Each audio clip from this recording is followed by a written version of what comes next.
Welcome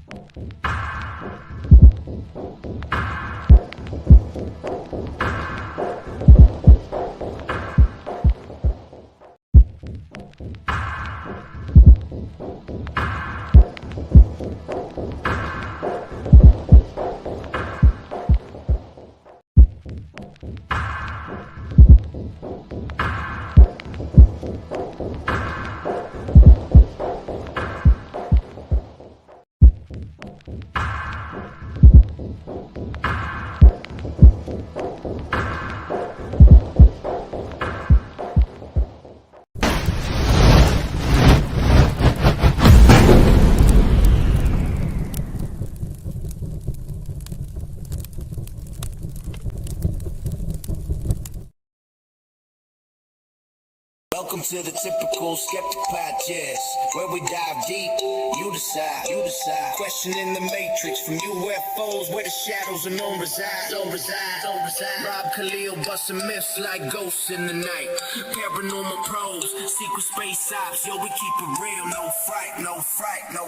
Typical skeptical, seeking, never sleeping on the lies. Aliens, Anunnaki, black ops in disguise. From abductions to ancient scripts, we flip the script wide. TSP style, mile after mile, truth can't hide. Hold up, TSP crew assemble, we dismantle the fable. My lab's targeted souls, breaking out of the stable. Dogman howling, Bigfoot prowling, cryptids in the mist. Mandela the flex, twisting reality, can't resist the twist. Soul trap snapping, reincarnation mapping, holographic dreams. Near-death visions, out-of-body missions, waking up the teams. No censorship here, we fear no elite scheme. Conspiracy kings ringing bells, hear the freedom ring. The skeptic, truth seeking, never sleeping on the lies. Extraterrestrials, interdimensional highs. Welcome to the typical Skeptic podcast, where we dive deep, you decide. Welcome to Typical Skeptic Podcast. Be sure to like, subscribe, and turn on notifications.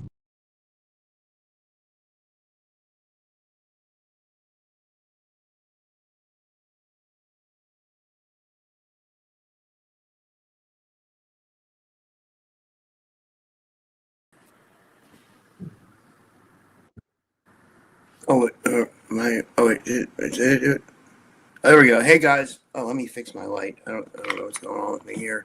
I'm excited about my guest tonight. It's my good friend Matthew Mournian. Let me read the bio. Okay. I'm gonna bring him on in a second. He's here. It was like perfect timing. So yeah, tonight we have my good friend Matthew Mournian, where we've been doing this show every sometimes we do it twice a month, sometimes we do it once a month, but like I think we did it twice this month, where we'll go over like current events and news and get your opinion on it. And sometimes Matthew brings like cool videos from Max, and it's like current events and conspiracy news. And then the second hour we'll get into live readings where you guys can ask your questions to Matthew, and and you can get energy. But like a little bit more about my guest, Matthew Mournian. He's a professional psychic. Him and his wife, they've done over like 5,000 readings. He's a medical intuitive. He's just amazing all around, and he removes negative energy and attachments as well, and I should have had the bio prepared. I usually do, but yeah. Hey Matt, how's it going, man? Greetings. Dude, is that a bulletproof vest? Oh, this is what we call the armor of God. Holy I've been out shit, there. man. I've actually been out there on the streets fighting for your honor. So fighting for the honor of this show. And I'm very honored to be here with everyone. So dude, that's pretty gangster. I mean, like, at least you're preparing if shit goes down, No, I am. I am getting ready for the end of the world. Ever since we saw, everything kicking off in, like Iran and all that, I decided, I'm going to get ready for the end of the world. So I've been stocking up primarily on food items. I have a lot of Walmart cheese burgers in the freezer, you know what I mean? Enough to last at least 2 weeks, those like freeze-dried cheeseburgers. Anyway, let's watch out. That's hilarious, man. So, like, holy shit. Yeah. I mean, yeah. like you never know when someone's gonna sling an energetic attack at you, So I figured I might as well just, armor up. Yeah, that did happen, man. That actually did happen on this show before. People sort of. That's I guess we can say that. That's a tale for another time. But let me tell you, it certainly has happened. We can say that much. But no, Yeah. Anyway. But so what's new, man? How's it going?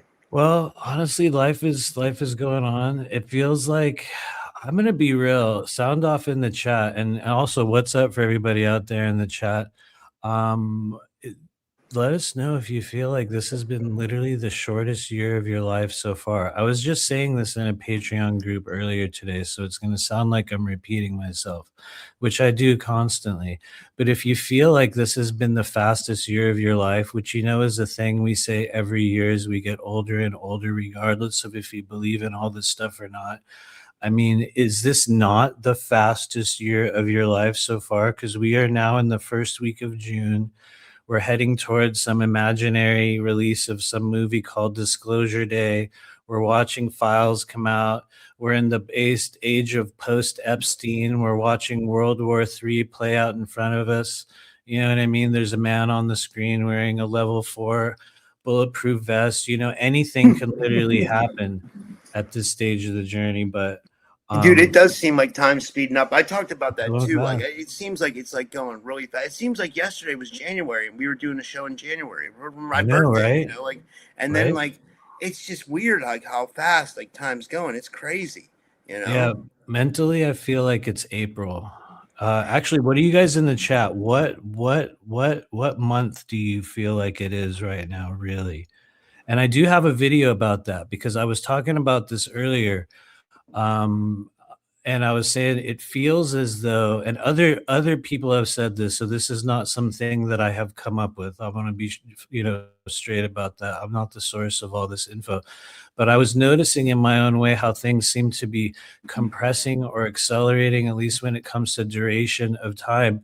And I found this video on X, Twitter, if you're old, and it actually breaks down pretty much exactly what I was saying. So we're gonna see that in a little bit, but I really believe that the 24-hour cycle we are living right now, while still denoted as 24-hour cycle, is something much shorter, much Yeah. shorter, which also sounds impossible and weird and out of sorts because in order for us to have that cycle, the sun and the moon need to rise and fall and go through their whole thing. And so by some stroke we would say, are they speeding up as well? I honestly don't know. I don't really take it that far. I can just tell that something has accelerated very rapidly.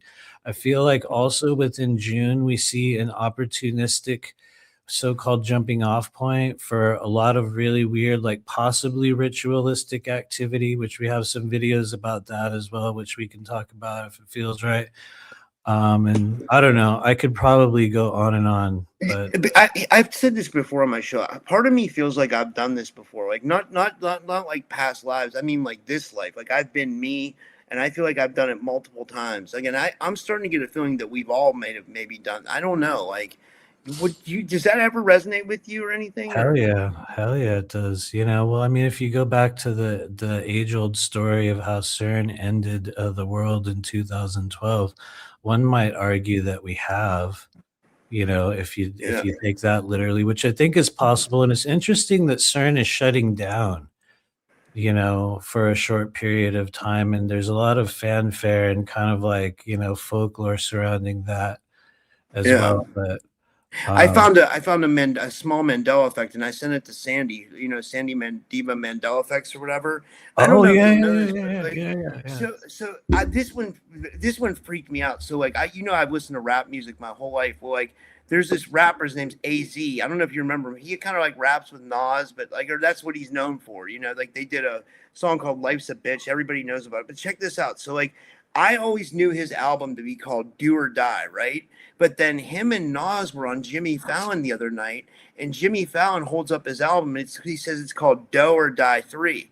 So I messaged Sandy. I said, "Wait," I was like, "It was always Do or Die." I was like, "I remember," and I don't even remember part two, but like, I don't know when it got changed to Do or Die, and like, there's no like evidence of But do or die doesn't Do or even Die. make sense. I know, right? What does Like that it's mean? like, Dough. What is yeah, that? maybe money, like money, or but like Oh, right, it's right, right, weird right, that right, like right, right. it just, I'm telling you, I swear to God, it changed out of nowhere. Like, and it's Yeah. like I'm seeing Mandela effects like this all the time. Like, and so I sent it to Sandy, and she said she agrees with me. She said she remembers it being that way too.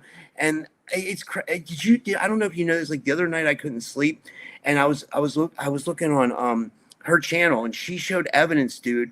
They found a Who's the Boss episode from 1991 with Ed McMahon coming to the door with Publishers Clearinghouse. I was like, holy shit. We have timeline confirmation, right? I vividly remember that. I remember sitting there with, my family or like my grandma, my sisters, multiple times, so many times over the years when I was a kid, and we saw that moment. And I remember because we all talked about it.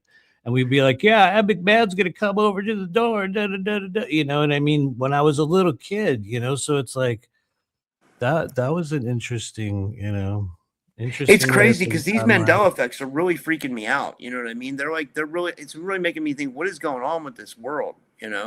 It's like, I don't understand it. Feels It's like like, there's a lot of timeline editing in process, which sounds like such a fanciful kind of term if you dive into the current, like starseed zeitgeist, so to speak. Everybody uses the term timeline.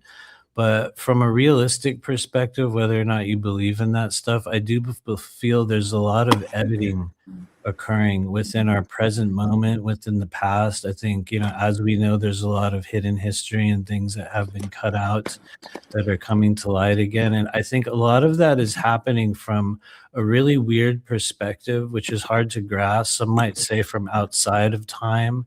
There seems to be forces or entities or some form of as people have talked about, even a time core or some time-based authority figure.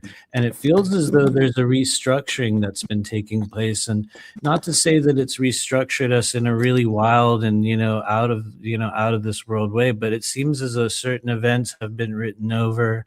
You know what I mean? Almost like how we used to like record over old, cassette tapes back in the 80s and 90s. You know what I mean? It's like you can record over it over and over again. The quality changes, but you know what I mean? It feels like there's a lot of that, which, in some ways explains fragments of things like the, what is it? Deja vu. Well, I'm surprised I could say that word even. yeah. True.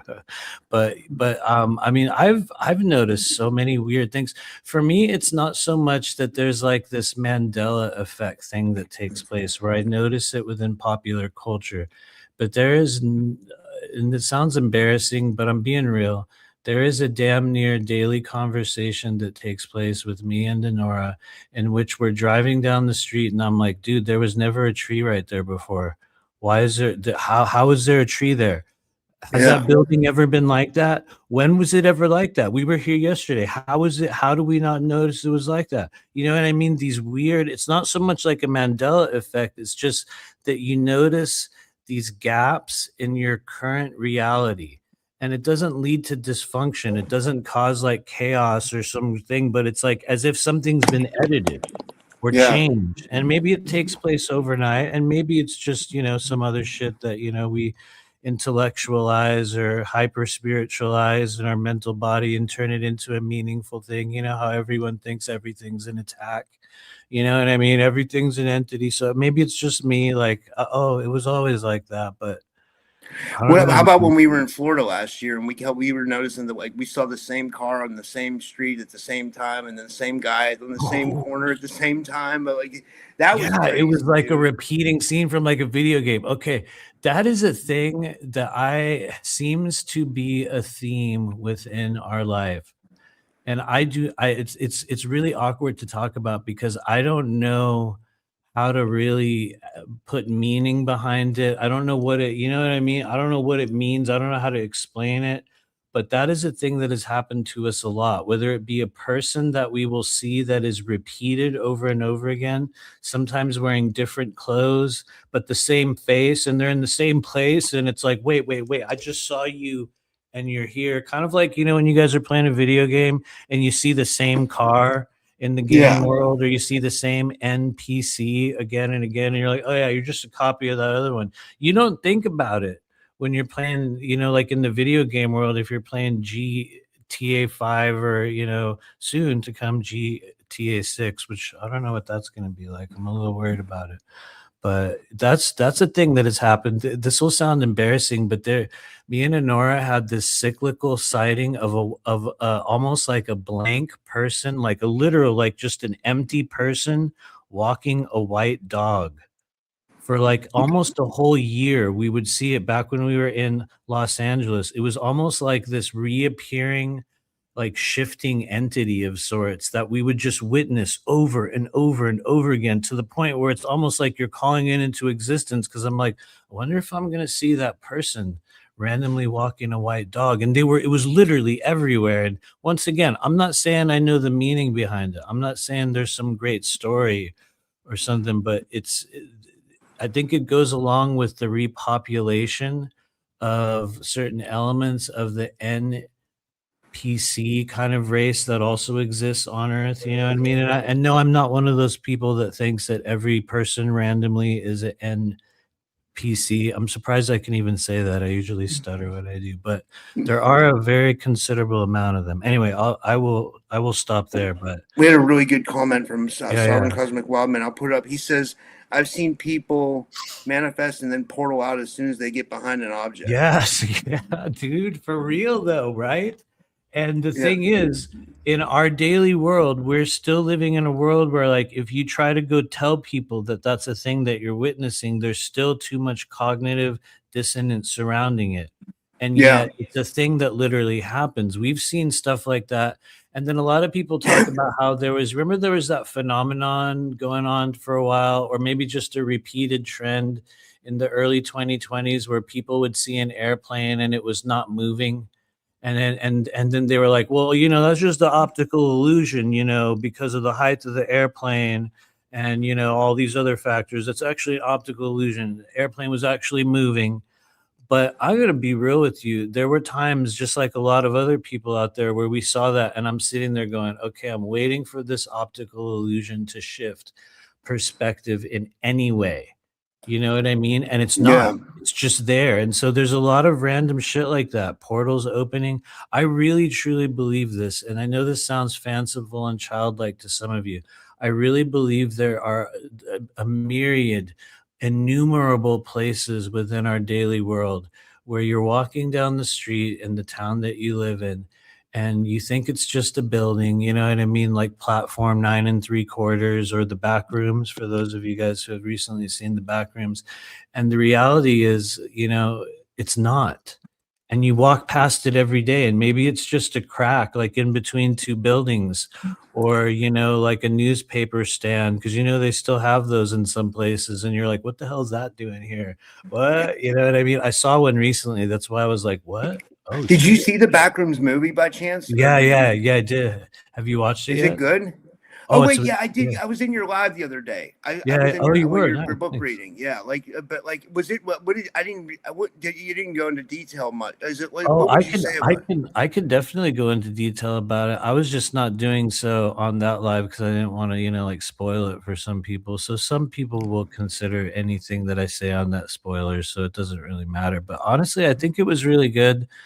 From the perspective of a person that has watched a large amount, definitely not all, because there's so much of it and a lot of it is absurd. But as a person that's watched a significant amount of the Backrooms community YouTube creations over the past few years, and I mean like a lot, because I will like, I don't watch regular TV. I will literally just sit there some nights and just like binge like weird random backroom shit, like literally till like 2 a.m. And I know that's not that uncommon for some people, but it's like for me, I hyper fixate on shit. And there's a period where I was like hyper fixated on back rooms.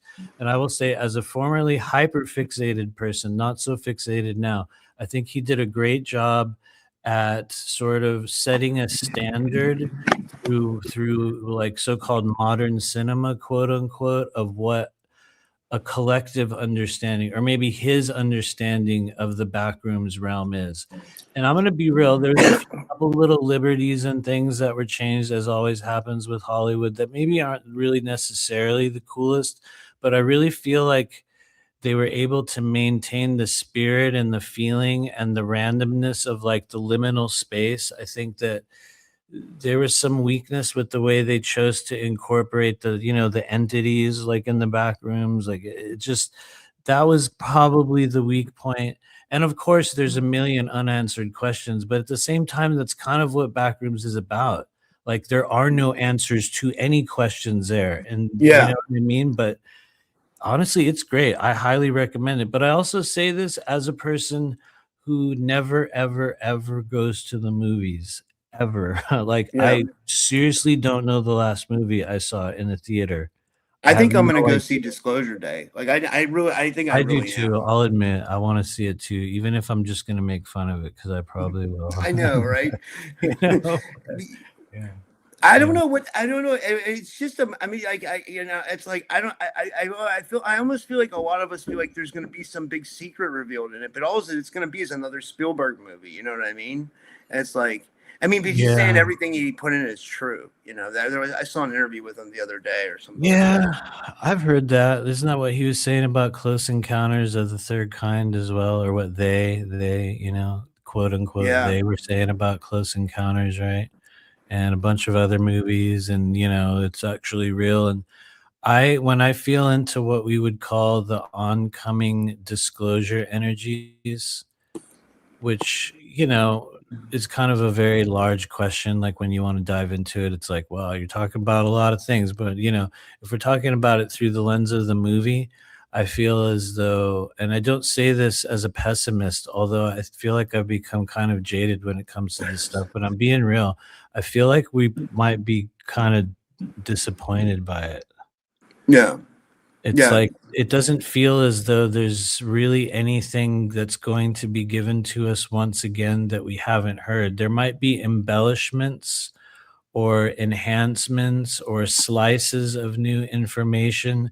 There might be confirmations of things through a depicted manner of stuff that we've all talked about, but I really feel like the source of secrecy in the source of like of uncovering secrecy in a disclosure is really up to us. Which I Yeah. know everybody says it's like, obviously, but it's like there's going to be like probably 25 more, I don't know how many more governmental drops, and they're all going to be just like the other ones. It does look like at some point they're going to, because like you notice how they haven't just outright said, hey, here's the Pleiadians and the Arcturians and the who else?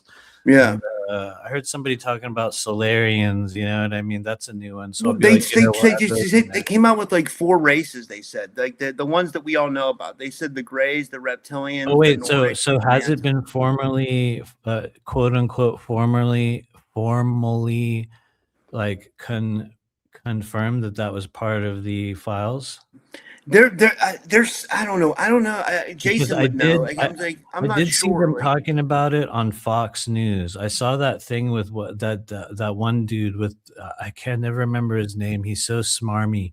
That one guy on Fox News was like, and now we also have, Nordic aliens and we got reptilians, and it's shut up, bro. Shut up, please. Sean Shut up. Hannity, was it Sean Hannity or something like No, that? it was the oh no, Jesse. I can never say people's names, bro. Jesse Waters. There we go. Yeah. Anyway, It's so funny when you hear like mainstream people talking about disclosure. It's like they have no clue. It's like we've been knowing about this for years. Like I guarantee there's many people in the chat that had experiences with some kind of entity or some being. You know what I mean? Or I right, don't know. right, It's like totally. I mean, like you've That's even what had draws us experiences with like all. what we call a reptilian, right? Oh yes, absolutely. Which is always a fun story. We will only get into that if people in the chat want to hear it. Yeah, you Otherwise, guys want to hear it? I'd love to we hear won't it. say it. Only if you want to, because you know how it's like you know how people tell the same stories a lot. I feel like I've told that story a lot, and a lot of people know it, but I have no problem saying it again. I just don't want to bore everyone if they've already heard it. So Yeah. you want to hear it, yes. But that has been a really big part of my story, as it has been for everyone. I think that's what draws us here into this moment. That's what pulls people toward your show. We are a wild group of people who would have probably never met in the real world, but due to all of the weirdness of our experiences and what we in our hearts know to be true, somehow we get drawn into places like this, whether it be a chat room, like to connect it to your show or some other shit like that. You know what I mean? It's like everybody here knows it's real. That's why I think that's why I've been very cynical and very publicly, like, kind of sarcastically open about the processes of governmental disclosure, because maybe I'm just too jaded with it at this point, but I'm like, why are we still waiting for them to tell us what we know in our hearts to be true? Because no one trusts the government about anything else. And we Yeah. talk about it every single day, literally, but yet we wait for them to tell us when it's okay to believe in a certain thing. And I guess that's why, I treat it like entertainment, but I've said that a million times. So Yeah, I think that's why I've been putting only entertainment purposes, and I put education too on my disclaimer, because I feel like, like, I don't know, I do that for YouTube, but I mean, like, there's so many things that we can't verify in this stuff. You know what yeah. I mean? It's like, but like, But you know what? That's also kind of part of the fun, I think, is that, there's so much that we cannot physically verify. And there's so much that's like left up to our, like intuition as, like a soul group. You know what I mean? It's like really like one of the greatest tests, or even like an initiation stage for, so many of us that are going through the quote unquote awakening, you know, journey, so to speak. But anyway, let us know in the chat if you guys have any questions on that. Otherwise, I'm going to keep ranting endlessly. We do have a couple of videos that yeah, I'm down for can them. I'm show. I'm I'm I'm psyched for it. Yeah, okay, totally. What do you guys want to see first? We have some stuff about some kind of Illuminati ritual stuff that's coming up. We have a couple other things. We're going to look at the time video first. That's And I want cool. to know if you guys agree with this. Okay, so actually, oh shit, I didn't cue that one up. And then there's a really humorous one, which I don't take seriously. I'm like literally saying that now because someone's gonna be like, "Why did you play that video? Do you think that's real?"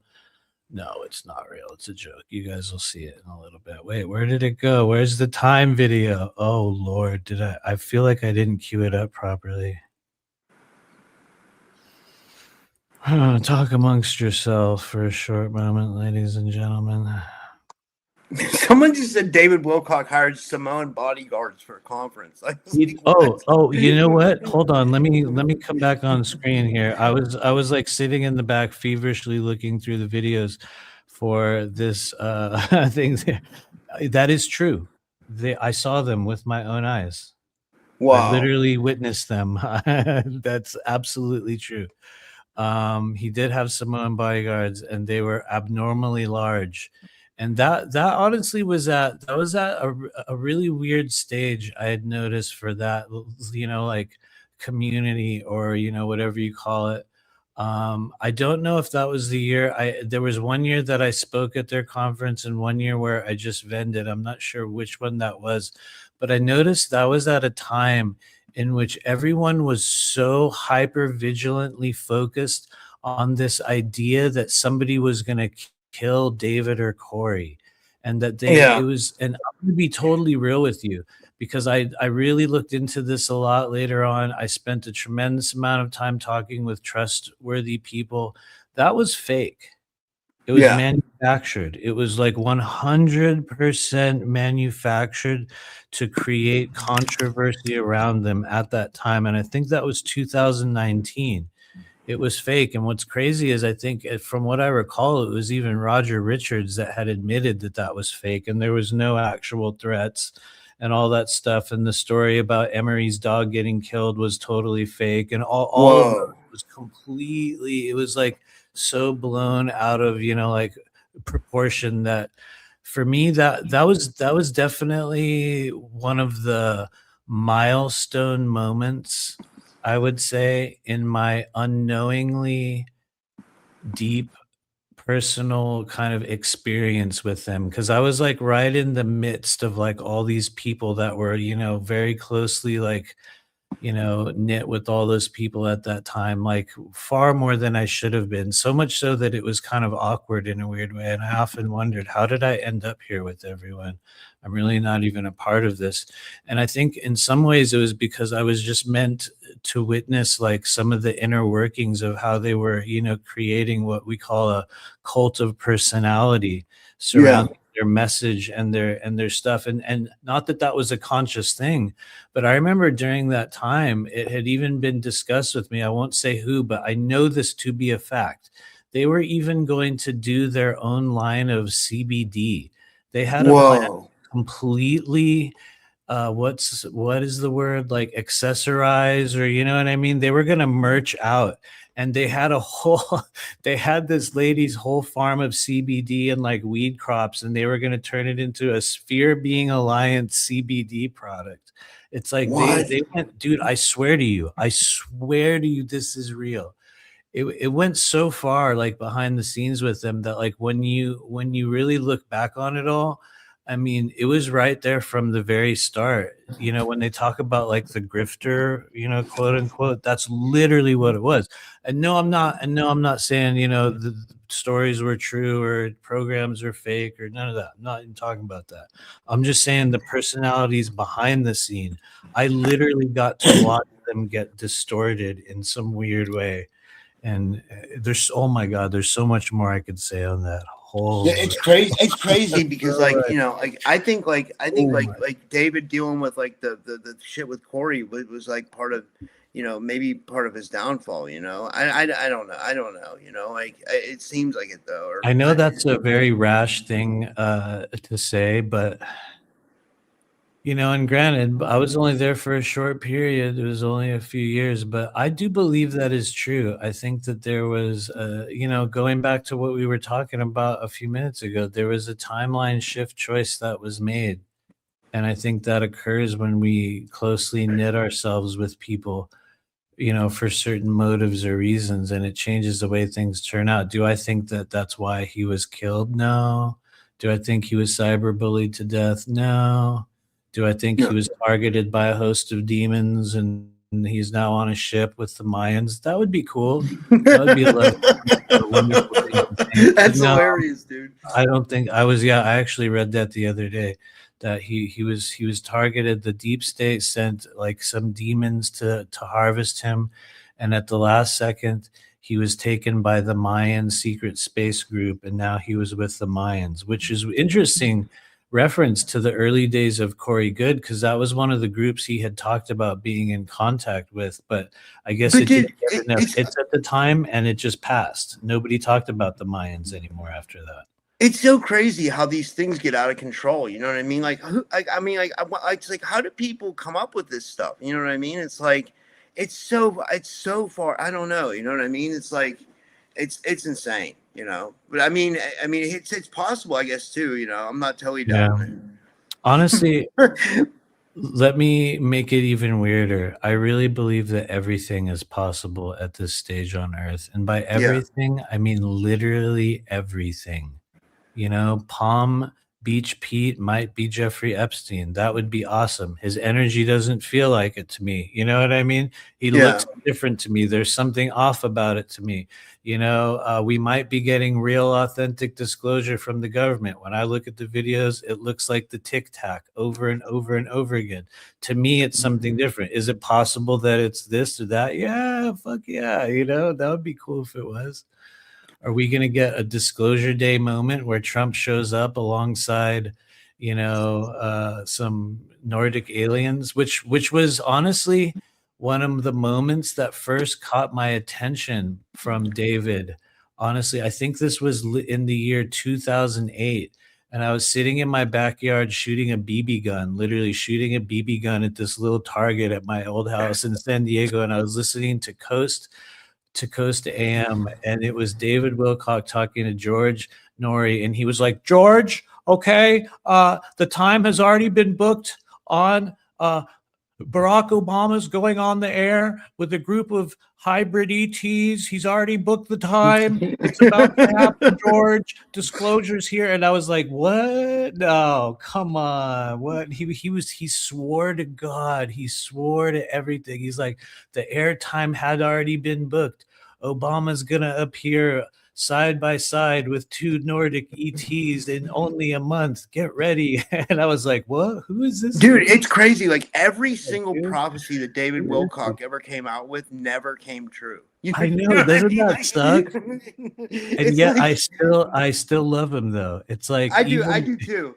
I would tune into his streams for that purpose. I mean, I'd be like, what's he yeah. gonna say this week? You know, but like maybe you know what, who knows? Maybe he was right on some stuff. You know, and maybe people could prove me wrong. You know, I don't know. I don't think want he to was talk. probably right on a lot of stuff. You know what I mean? It's just he was, you know, I think that's honestly how it is with a lot of, honestly, with all of us. Like, if you want to get real, I feel like if you're really living through this time on earth and you're going through anything that could be called a so-called awakening journey, and you're learning about all these topics and all this stuff, there's going to be many times in your life where you're equal parts, you know, insane and equal parts real. And there's going to be days where you spot the world exactly as it is. And there's going to be days where you're living in a literal fucking dream world.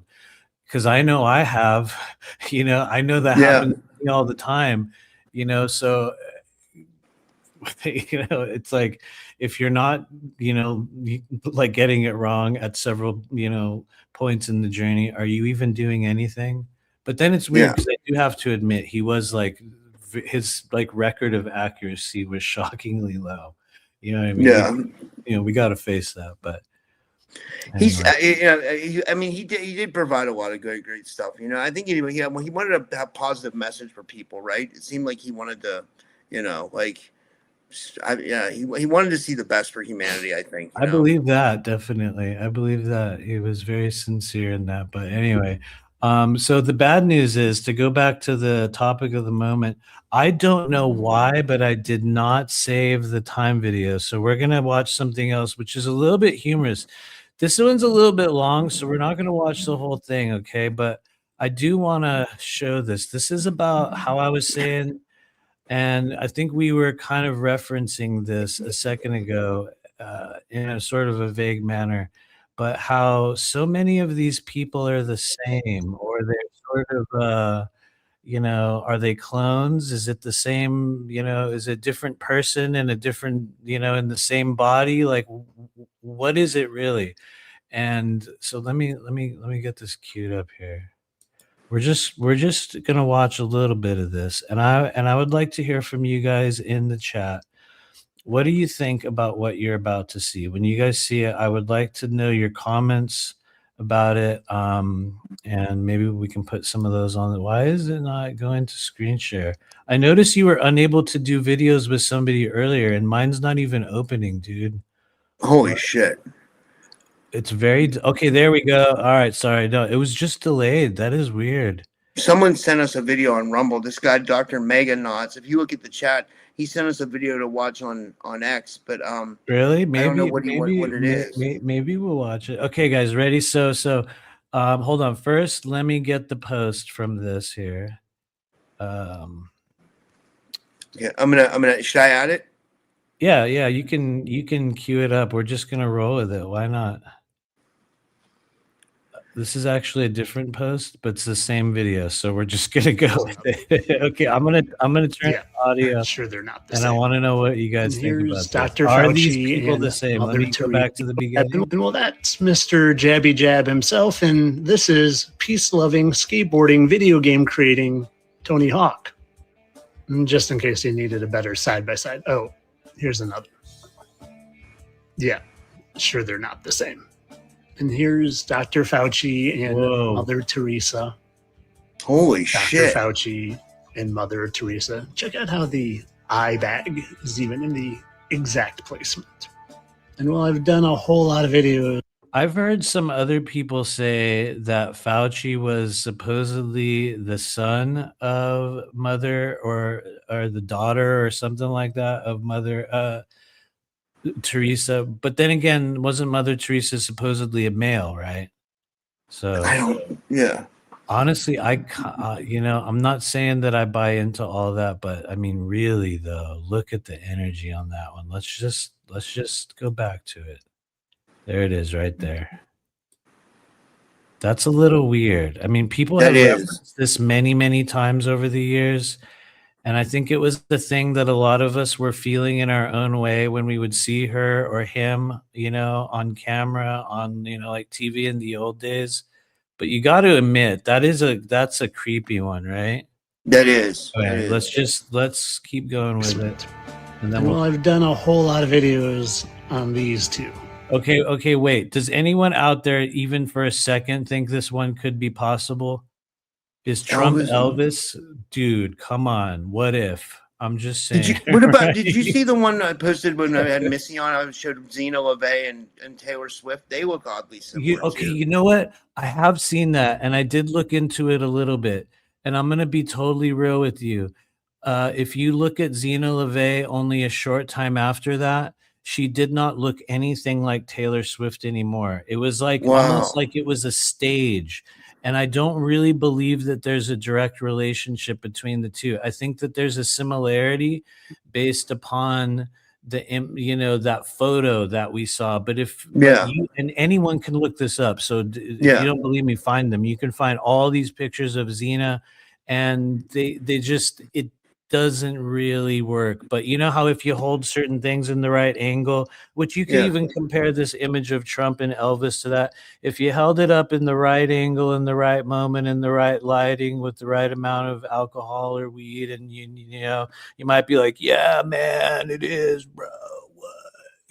So anyway, but let's keep going. This is a long one. We're not going to watch the whole video. We're just going to these two who the man himself posted on saying he looks so much like. Funny, it used to have 666,000 likes until I said something about it. Sure, 12,000 people unliked it. Oh, and last but not least, this is a George W. Bush and Batman. What is this about? Rock on. Must be what those mean too. Hero and villain, but that's an odd pairing, right? Well, yeah, sure. Because there seems to be an awful lot of comparisons of George Bush to Batman. Holy Bill of Rights Batman. Wall Street Journal compared George Bush to Batman. The Wall Street Journal editorial, Batman is President Bush. The top 10 ways George W. Bush is like Batman. Do you think maybe they're trying to tell us something? Okay. Before we go forward, you only heard it here first on the Typical Skeptic podcast. George W. Bush is actually Batman. Spread it around. Somebody, make a little short of this. You know what I mean? Make like one of those AI shorts. George W. Bush is actually Batman. Get ready for further. Well, here's George Bush, and here's Batman, aka Christian Bale. Christian Bale, who just happened to play Vice President Dick Cheney. You know whose Vice President he was? George W. Bush. Christian Bale, whose split screen with George W. Bush is just undeniably perfectly symmetrical in every. It is, though, I right? definitely see that one. Definitely see that one for sure. Yeah, it is. That's what's crazy. Now, let's just pause this for a moment. Let's pause this for a moment, ladies and gentlemen in the chat, and let us discuss this sensibly, like a family. You know that moment where you're like a family. Get in here. Get off that computer. Get in here. Now, do I really think that George W. Bush is actually Christian Bale? No. I mean, here's my theory. Do you think the Matrix just like creates people that look like each other? Like it seems like for example, like the Oprah and Candace Owens thing. It's like maybe it's not like the same thing with Palm Beach Pete and like Epstein. It's like maybe the Matrix spits out characters that look alike, and they're people. Yeah. Like I think that's like a lot closer to the real truth, like what you just said. But do you know, like, did you notice when, like, I showed you that video from that guy Jesse on Fire? He was saying that, like, the teeth match up Yeah, on I saw Epstein that. I saw and that. Penalty Peach. So it makes me think, well, maybe the Matrix is just like tired of creating people, and it just spits out carbon copies of other people that are just a little bit off, I or think it's whoever's certainly creating this possible. reality. I don't know. You I think it's certainly possible.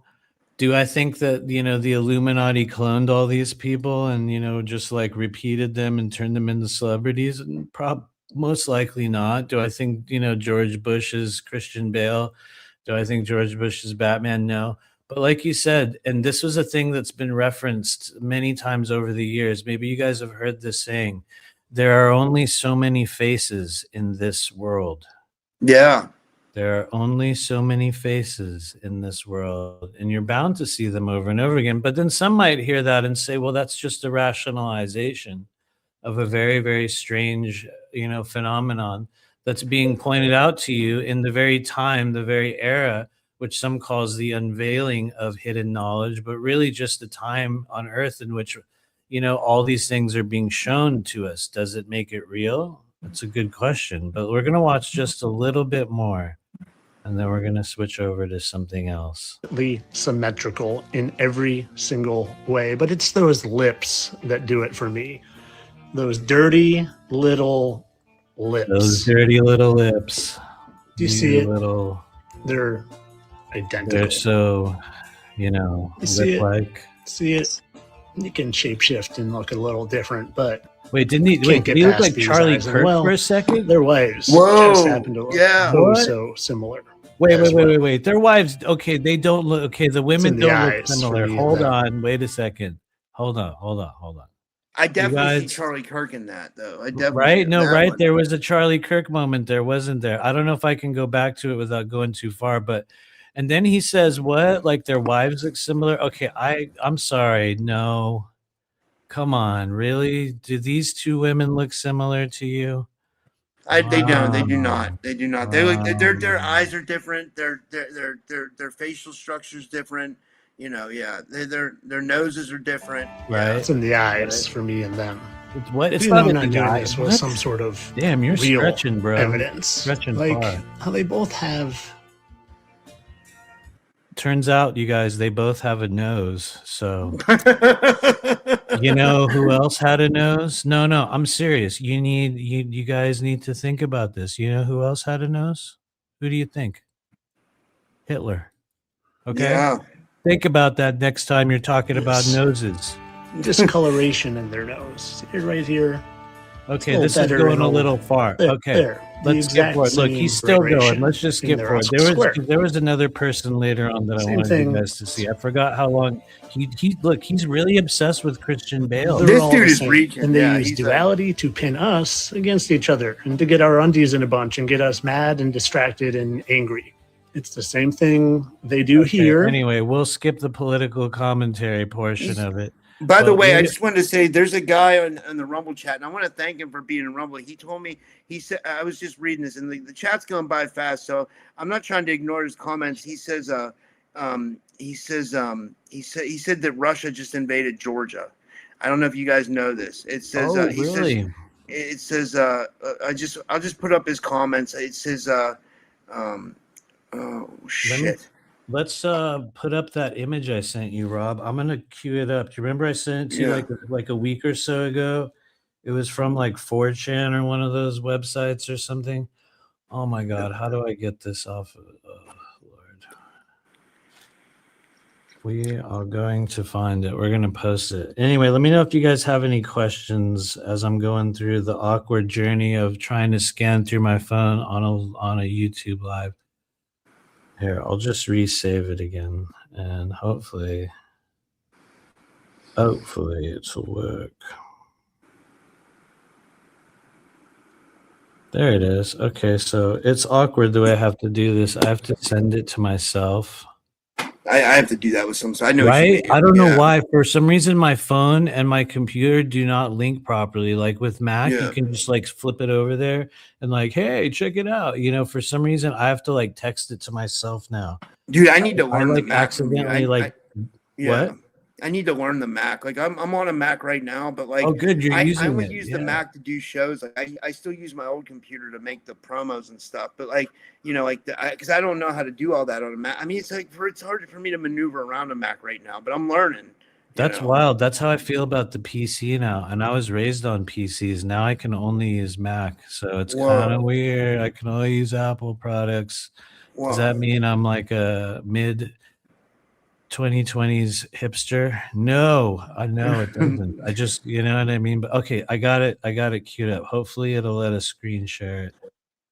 Let me see. Let's open it. Okay, let me try to screen share this, Rob. We're just gonna look at this because you said so. So Russia just invaded Georgia, right? Yeah, and he thinks the guy in the chat thinks that in the Rumble chat he thinks it's Israel's behind it. He said there's a bunch of Russian KGB agents that are in Israel that are. Here, I put it up. He says Israel is full of Russian religious KGB agents. Is the head of the Russian Orthodox Church. I don't know. I mean, he got, Maybe, honestly, that would make a lot of sense. So just like before, it's not the screen share window is not opening for me. Oh man. Dude, that's interesting because that's wild. So it's not your computer glitching, it's something going on with StreamYard. Yeah, Hey, it dude, says it's the fucked up screen because I pay sharing was StreamYard good canceled. money. You know what I mean? Like, it's like it's messed Hmm. up. Like, Here, you know what? Hold on. We're gonna try one last thing. The reason why I'm like trying to stress showing you guys this is because it's I think a little bit of a real forecast of some things that are about to happen. Let me try to. Yeah, it won't open. Okay. Um. Anyway, let's I'm definitely complaining to StreamYard. Because like, I weird. mean, what the heck, man? Like it's like, I Let me don't try know. one more time. It just doesn't respond when I click on it. That sucks. I go to share screen and then it says screen share has been canceled. Whoa, interesting. Okay, anyway, we'll stop for the moment. Can you You send me the win. videos? I can try to share them, or You maybe I win don't this know. time, hostile AI. Here, you know what? It's literally just a still image. Watch, I'll text it. I actually sent it to you. If you scan through your text, I sent it to you on Wednesday morning. You guys will Shit. see why this is important in a moment. But while Rob's scanning through his phone to find Is it that, the thing that says I wonder if this is real? probably It says Israel about all the yes, things that are yes. sent to happen. Okay, I'm gonna try to hold on. See if it'll I'm let gonna you try to screen upload it share into it. StreamYard. Give me I'm one gonna second. check your guys' comments while he does that. Sovereign Cosmic Wildman says fart hard. Hell yeah. And I don't even mean that ironically. I don't even mean it ironically. Yeah, I guess This it's is cool Saturday though. night, I mean, right? if this is real, like what you just sent, what you sent me, when you sent me that the other day, I was like, holy shit! If this is real, I think everybody definitely needs to see it. Hold on, let me mute my mic and stuff. It's just the Um, still image, right? yeah, yeah. Let me see here. I'm gonna upload it right now. It should let me add file. Willow Got Roots it. Okay. Creation says that's why I think zodiac signs are a trap. Maybe they are. What if they were, right? Got it. What if they were? There we go. But Hey, I gotta make okay, it bigger so somehow. I gotta, it's you okay. know. I am gonna read it to everybody here. So this is some. So let's see if this says anything about war in Russia. So this was just something that I spotted on Twitter X if you're young. But where are we in the split of this? So it says Israel breaks ceasefire and strikes Iran. Trump responds with B 2 bunker busters on nuclear sites. Iran hits all Gulf oil fields and U.S. bases, blocks Hormuz and Bab el Mandeb. Oil prices skyrocket, blackouts in Africa and third world. U.S. sends 3 aircraft carriers, at least 2 sunk by Iran, Russia, and China using suicide tactics. U.S. tries amphibious invasion, first fails with massive casualties. Second attempt succeeds, oil fields seized, advance halts. U.S. civil war begins, Anti-war bloc takes DC with military support. Do you guys see that happening? A civil war? I mean, kind of everything don't. that you just mentioned to me is absolutely possible. You It's know what I mean? possible, but I don't know why. I still am not seeing civil war. And if it Yeah. is, it's going to be with a very loosely defined civil war. So then it says U.S. splits in two and retreats from Middle East. That would be crazy. Turkey Yeah. betrays NATO, joins Russia, Iran, China alliance, and attacks Israel. I'm going to be real with you guys. I think that is actually possible. Yeah. China invades Taiwan and Guam. I don't know about Guam. I'm going to be real with you.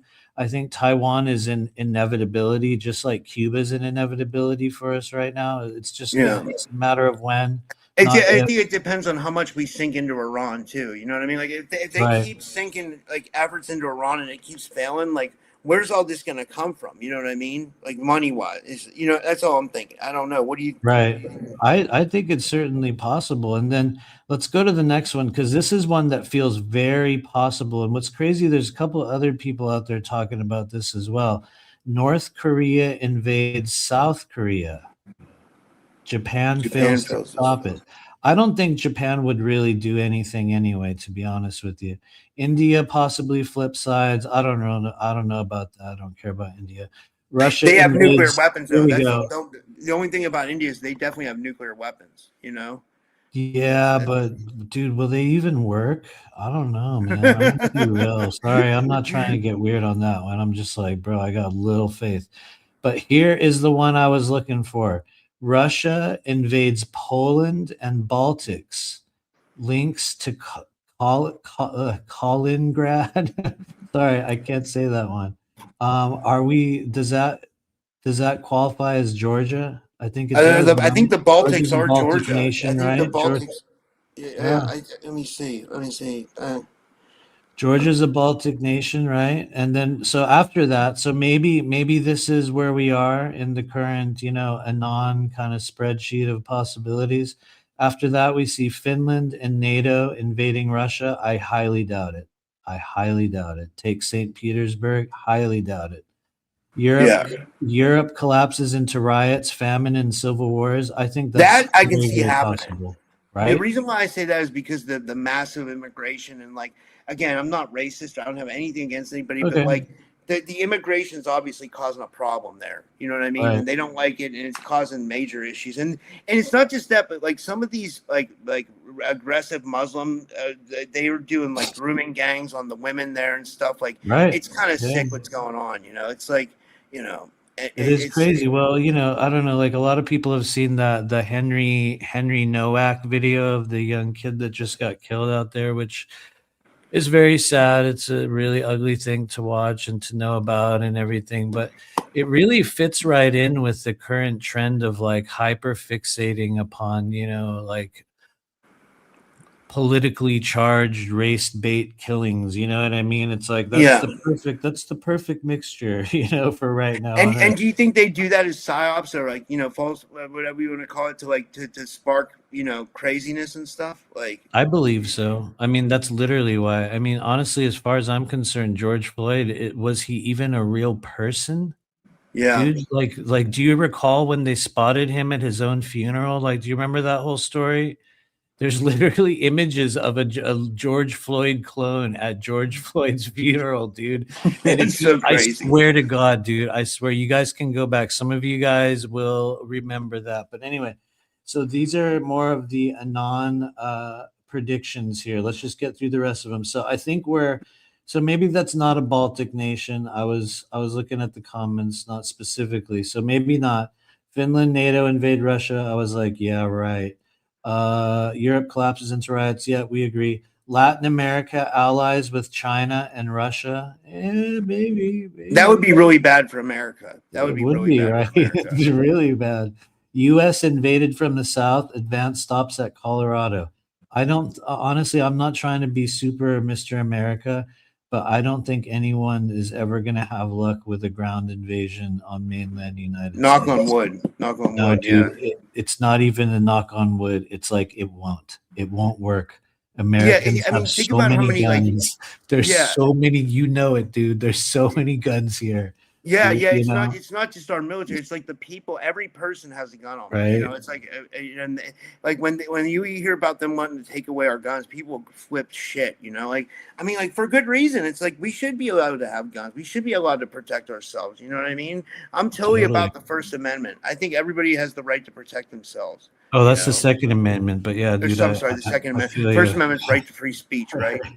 No, it's all Sorry. good. I get you. No, it's all good. But okay, so U.S. invaded. Fat chance. Highly doubt it.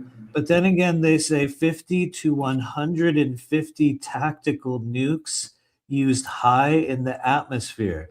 Ladies and gentlemen of the Chat Stream Alliance, do you see that happening? 50 to 150 tactical nukes used in high atmosphere or high in the atmosphere? I really doubt it. And if you follow the current wave of extraterrestrial philosophy, won't they not let it happen either? Isn't the so-called alliance or the Galactic Federation, aren't they going to hit the kill switch? That's what they say, right? I'll tell you what, man. It seems like these aliens are sitting there with their thumb up their ass because they're letting a lot of crazy shit happen here on Earth. You know what I mean? Well, I have a They never theory do. about that. Yeah. It's weird that for all this time, all the negative aliens have been able to come in and abduct people and do weird shit and like it's like I not to change. I'm not changing, but like we No, it's kind of go okay. everywhere. It's Like I okay. was telling a story about like when somebody getting abducted and they wake up and they're nude on a table and the Greys are extracting sperm from their body, and that's exactly what Jim Sparks said. He said he woke up many times and he was nude on a table, and I'm not trying to get whatever here, guys, but like the Greys would have a device over his junk and they'd be Yep. like extracting semen, like and someone in the chat said no, that's not true. I'm like, listen, I don't know if it's true, Oh, but it's I know very that many true. people have reported it. Yeah. Many people have reported that. I don't know. Yeah. What do you think, Matt? I Like, think it's very true. There's all kinds of biological samples that are taken from us. To me, it's just like a fact of life. yeah, But I do have a little bit of maybe it's more of an opinion on that, because I often hear many people within the disclosure or starseed or new age, communities proselytizing on YouTube about their alliance downloads and how the ETs are oh so interested in earth-based politics, and they're always advising us, and they're trying to help us and all that. And here's the thing, I say this publicly. I don't think there's anything that makes me any more real than any of those other people, or any more fake than any of those other people. But in the moments in this life in which I have been able to communicate with what I believe to be energies from outside of this world, there's no interest or discussion of earth-based matters. It's not even a factor.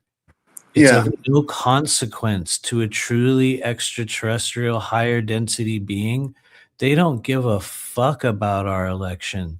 yeah, It's like none of that means anything. And the reality is, those are earth based catalysts that we choose to create as a third to fourth density race to show us how to make choices, to help us change, to help us grow, to give us certain experiences. The reality is, I think for those that really spend the time to like feel into it, there is no extraterrestrial force or no alliance that will choose to take precedence over our free will to just live through the things that we've manifested. And so that's why when I hear people say that and they're like, oh, don't worry, the ETs are going to stop it, maybe they will. That'd be cool if they will. And they probably will stop us from destroying ourselves on some level, just like some force always has. But I mean, but they're, don't fool yourself into following these people that tell you, that, oh, don't worry, guys, the alliance is advising Trump. That's why they're invading Iran. They're trying to take back the 25 Stargates and the da da da da, yeah. there's turns out there's actually a bunch of med beds underground. They're not nukes, they're med beds. You know what I mean? It's just like watch how it gets distorted. You know what I mean? And so I totally agree with you 120%. I hey do. man, I do. I agree with you. yeah. I think some of that stuff about the Stargates in Iran, it's like I believe there's a Stargate there. Oh, there I is, believe the there is for Anunnaki are real. there, but like, There it's is. just to what extent it's being fought over, I don't know. It's like, Yeah. I feel you. Anyway, let me just read through this and we can get this big weird image off the screen.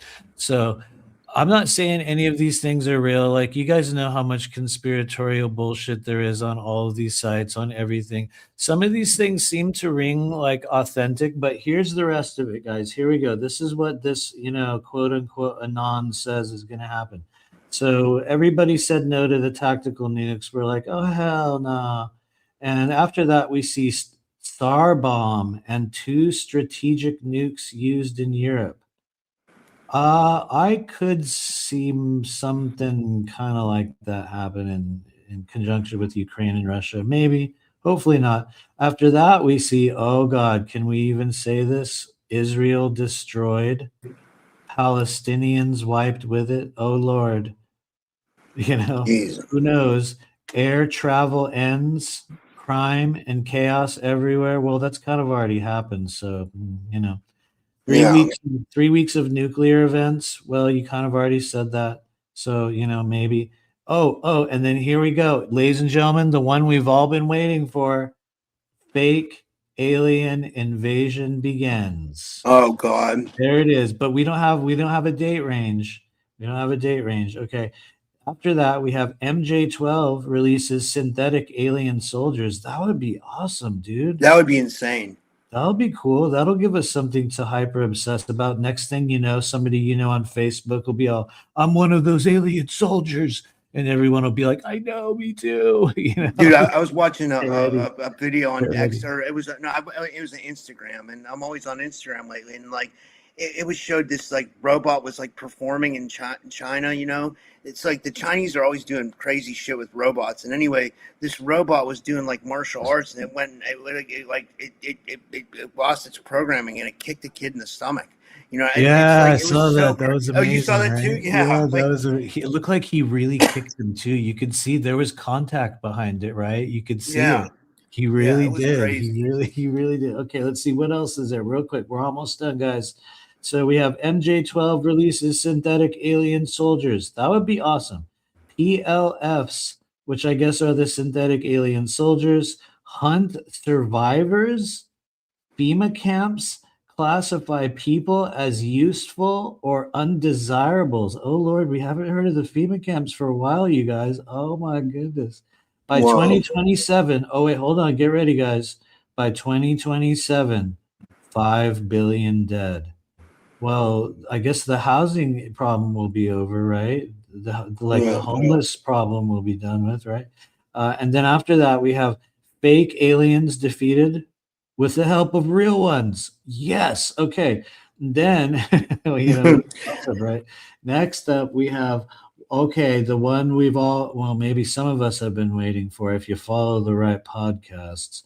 One world government under MJ12 and the UN. What? Whoa. I better not say that again. We might summon Dr. Michael Sala. But oh my God, one world That's government hilarious. under MJ12 in the UN. Don't tell Journey to Truth. They're gonna, oh Lord, somebody will get turned on. Next after that, we got Dome of the Rock destroyed.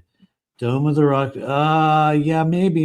I mean, well, didn't they say Israel was going to get destroyed? We shouldn't say that too many times. Your channel will get taken down again. Well, this is for entertainment purposes only. Yeah, this is pure entertainment, only. ladies and gentlemen. Okay. Yeah, we can't verify any of this stuff. It's just a post someone made on Twitter. But I mean, it's like it's so interesting, though. You know what I mean? Right. It's like, and then, actually, that was the last one. Sorry, I'm sorry. You were saying script complete. That I don't know. Here's what I feel about this. I feel like sometimes I feel like people put this shit out because they want to actually manifest this in our reality. But I feel like maybe we have the power to where we can, manifest what we want into reality, hopefully. Yeah. Oh, wait, can you just put that back on the screen just for one more second? Just for one more thing. Okay, so for those of you guys that don't know, when did this get published to the internet? June 22nd of 2025. That's when this came out. And so I think, and you feel free to take it down now. But and so I'm not saying any of that has happened, because clearly it's like hasn't really exactly kind of, I mean, some of those things have clearly come into fruition in some form or another. But honestly, I think it's just fun to kind of theorize about it and sort of read it and be like, what? you know, and so Hell anyway, yeah! I mean, it's like I hope none of that stuff happens. You know, I really hope yeah. it's like Well, I'm like gonna be honest. I'm praying for the fake alien invasion, which, if you watch certain channels, is scheduled to start sometime around June 29th. Have you heard that already? Some of you no, I guys. haven't heard it. Oh Like yeah, I think it's. We've talked about him before. I think it's Donut and a couple other people were saying they're expecting the fake alien invasion to start around the end of the month. So you guys, you have just under 30 days to kind of get everything ready, you know, get your selfie stick set up, get your alien defense kits ready. Be sure to, you know, get your passwords for YouTube and Rumble and everything all set up so you can go live the second that shit goes off. Because let me tell you, dude, it's gonna change our world, man. It's gonna change. It's gonna be like yeah. Independence Day, the movie mixed. Tiffany says Yeah, Project Bluebeam question mark.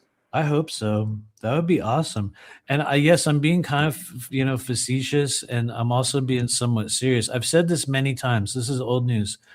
But you guys, we are so ready for it. This soul group, all you know, all these people that are watching this show, you know what I mean? Every one of us in this weird little community, we are so ready for the fakest alien invasion of all time. It'll be honestly, it's like this is your chance to rise up, you know what I mean? And be like, hold on, you guys. I have been watching Alex Jones since 2000, you know, or like whatever. Or they'll be like, actually, I found out on the Typical Skeptic podcast that this is all a fake alien invasion.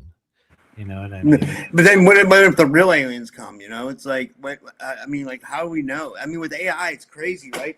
Do I you was think watching it'll this. happen? Do you think they'll show up en masse and like land?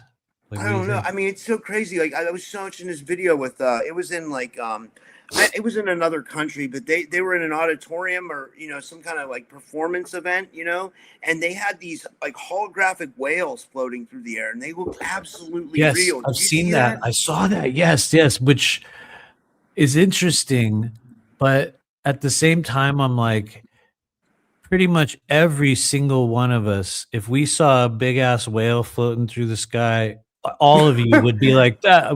You would instantly be like, "That's a hologram. That's blue." You know what I mean? So the like the whale wouldn't necessarily work. But this is a question for everybody in the chat, and I am seeing your comments go by. I'm sorry we haven't singled anyone out yet, but what here is the question for you guys. What would the fake aliens look like when the government does the fake alien invasion? What kind of fake aliens are they going to give us? Are they going to give us reptilians? Are we going to get an announcement where like there's a host of reptilian beings have, descended upon the White House. They're currently sodomizing JD Vance, Erica Kirk's filming it. You know what I mean? It's like there'll be some weird shit like that. Do you think they'll give us, reptilians? Will they give us grays, as an invading force? So I'm going to be real. I feel like if they give us grays, people are going to be like, no, I'm going to fight them. I feel like if they gave us grays, we'd be like, no, fuck that. We're going to fight, right? Because they're small and, mindset of humans, we think we can fight things. So, we would probably try to fight the grays. Jay Maybe Skyrun they says would. green men. Okay, possibly, maybe little green men, because that's a fanciful idea. That's very, very possible. So, okay, Willow Root says grays. Okay, does anyone out there say reptilians? What about Missing. Jason says it ultra? could be an ethnic group. Yeah, honestly, okay, I'm gonna tell you guys something right now. Get ready for that to be a partial announcement in the future. Trust me, you will know when you hear it. That's all I'm going to say. They're going to say, we've discovered that blank are actually extraterrestrial or have extraterrestrial DNA. Seriously, you'll know when you hear it. But okay, so maybe it'll be grays. Some people said grays. Some people said reptilians. I see somebody on Facebook, Wendy Hall, says gray with black eyes.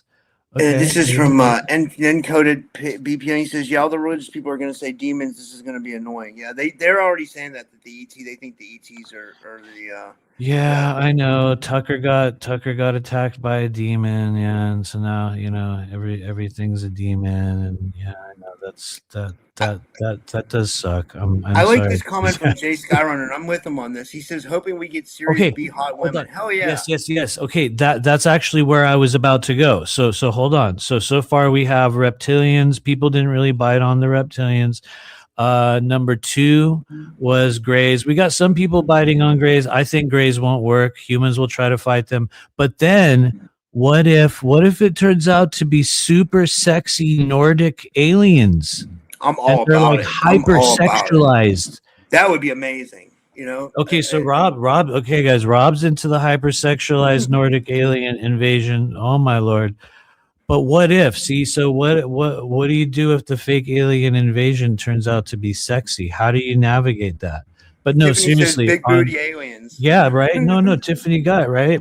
What if? And you're like, damn, I don't know. How am I supposed to fight this battle? My mind says no. My body says yes. You know what I mean? We're clearly we got invaded by a hostile alien force. But no, okay. So maybe it'll be Nordics, and they don't have to be sexy, but maybe it'll be Nordics. Who out there thinks it'll be Nordics? Do you think it'll be Nordics?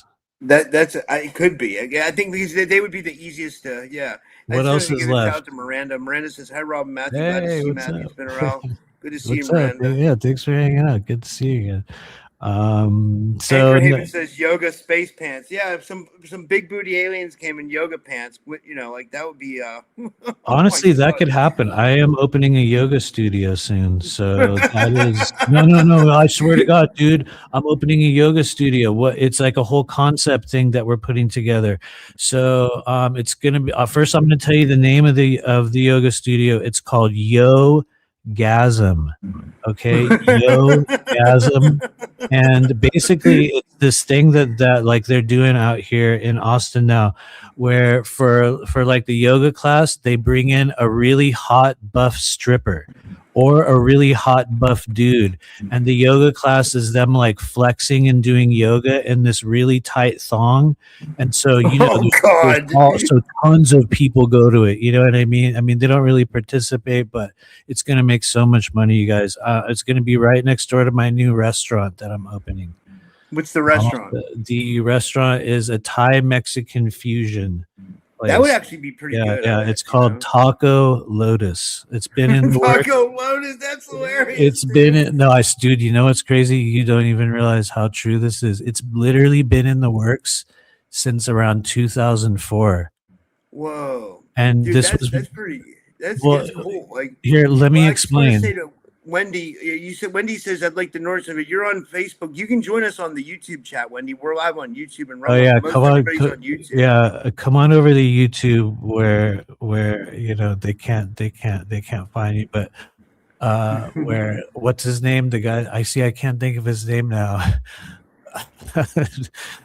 Anyway, yeah, don't worry. The AI, you'll get a different hostile AI over here. But anyway, this whole restaurant plan has been in the works, and it's actually part of a social experiment that I began in the year 2004, back when I was in a band. And I used to go around and I would do this game with people where I would say, "Hey, have you heard of that new restaurant? I heard somebody went to that new restaurant. Have you heard about it? It's called Taco Lotus. It's a Thai Mexican fusion." And if you keep asking people, what I noticed is after a while, people started saying yes. And they were like, "Yeah, dude, yeah, man, I've been there." And as more people started to say yes, other people started to say yes. They're like, "Yeah, I heard so and so went there. Yeah, I heard it's over in in such and such area." And what's crazy is it was entirely made up. I literally just made up a restaurant and started asking people if like they had been there. And I asked enough people to the point where people started saying yes, they had been there, to a thing that never existed. And it was just this weird social experiment thing that I was doing back in the 2000s. I didn't actually really have any friends like I don't have now, so I would just say and just things constantly, that and play music. But anyway, man, the chat's going crazy. Yeah. Brian Larson, this is a funny. He says thick whites. Like tall whites, but they thick whites, thick booty whites. Thick whites, hell yeah, right? So, are there any other alien groups that you guys think they'll use for the fake alien invasion? I'm asking you guys in the chat. I think there's Amanda Jonah Hart says, yeah. whatever they are, they definitely play with you. The Greys, for real, for real. There's brown ones with normal eyes that have saved people like Barry Littleton talks about. Yeah, I mean, Yeah. I believe it. You know, I believe anything at this point. You know what? Barry would be a good person to have on your show. Have you had Barry I've tried Littleton getting on him many before? times, and like somebody, like Missy Hill was gonna even reach out to him for me, but like he hasn't responded to want to come on, and it's weird because like it's like I'm not, I have like a good guest on all the time, I so it's think like I he don't know would why probably. he. Barry's really cool. He would probably do your show. You should ask Aurora Diamondheart. She's also friends with him. She could probably get you in touch with I him would love to have him faster on. than Honestly, I anybody really else. would. So yeah, if she's He watching, I has know he has a Rory. lot of really good stories and experiences, to talk about. That would be cool to see actually. But Yeah, yeah. anyway, so were there any other alien ideas before we move on from this point in time? Oh, Beth said Barry's dad just passed away. Condolences. Hope he's Oh, okay. yeah, Sorry. yeah. Yeah. Like, this is from Justy Knott. He says, I just had a thought. If the aliens were planning to invade, were watching this video, they would be. Yeah, yeah, maybe, maybe I would love to see it if the aliens were, yeah. But seriously though, before we move on, what other forms do you guys think the fake alien invasion would use? So we've mentioned all the main ones. I'm not even joking now. This is a good one. They said, what if a real mantis Here we go. invaded? There we Like the go. mantis, That one I think would be smart because honestly, I think even if you didn't really believe or care about aliens or UFOs, if you suddenly saw a mantis being walking down the street after a bunch of false flag explosions somewhere in your town, you'd probably lose your shit, right? Especially Dude. if you'd never watched this show or any of these other topics. That one I think would freak people out because grays are little, and I think humans would get an ego and be like, "No, man, I'm just going to shoot him." The reptilians will definitely cause an effect. The sexy Nordics, I don't know. That'll be a longer game, to play. In 2017, 2018, I was addicted to Leak Project. I would watch that show all Oh, the time. right. Yeah, I I always know. tell people it kind of like inspired me to do my show. But like one of the guests he would have on frequently was Cliff High. And Cliff High came Oh, on, and Cliff yeah. High did 2 shows where he talked about these like massive invasion that was going to supposedly be by the mantids, and he was given all these facts about the mantids and how he met them in hyperspace, which is like not, it's like the psychedelic space, hyperspace, that's how he supposedly. But what was interesting is he said he also encountered aliens there that like their emotions came through their skin. And he was saying that our emotions come from our vagus nerve. Like he said, the aliens don't have a vagus nerve, but he said I said our vagus nerve is very interesting. He said it does something with our emotions. It does. It does. I wouldn't say that our emotions come from there, but it is one of the primary nerve pathways through which we empathically sense the emotions of other people. And it's a pathway through which we sense a lot of extra sensory things that don't necessarily apply to day-to-day life. So the reality is that is very true. And I would be okay with a mantis in evasion, but honestly, that was the first what I believe to be extraterrestrial experience I ever had in this life was actually with a mantis being, and I was completely 100% sober. Like I was like vigilantly sober, at that time of my life. Yeah. And I was just doing like a breathwork meditation one morning. That's a story that I talk about in my book. I've told it a million times, so I'll keep it short. But I was doing a breathwork meditation that anyone can look up online. It's called Ananda Mandala. You can look it up right now and try it yourself. It's just hyperoxygenation. And when we got to the crown chakra, I heard and felt a very loud pop. And when I looked to my left, there was a massive praying mantis in the left corner of the room I was in. That Holy was shit. larger than the room, but still in the room, which really warps my mind to this day. How something can be bigger, like they say in Doctor Who, bigger on the inside than it is on the outside. There was an Yeah. effect like that. There was something in my space that was larger than the space itself, yet it was in the space. And when I looked over to my left, it was this giant praying mantis, and I was just frozen. And the only thing I could feel, which sounds so trite and meaningless to some people, so childlike, but the only feeling I had was absolute love. I I mean, all the way down to the extent that I was just streaming tears from my eyes, and I felt as though this being was actually proud of me in some way. It was such a it was mind-blowing experience, and as soon as my brain kicked in and I started asking questions, like, "What's going on?"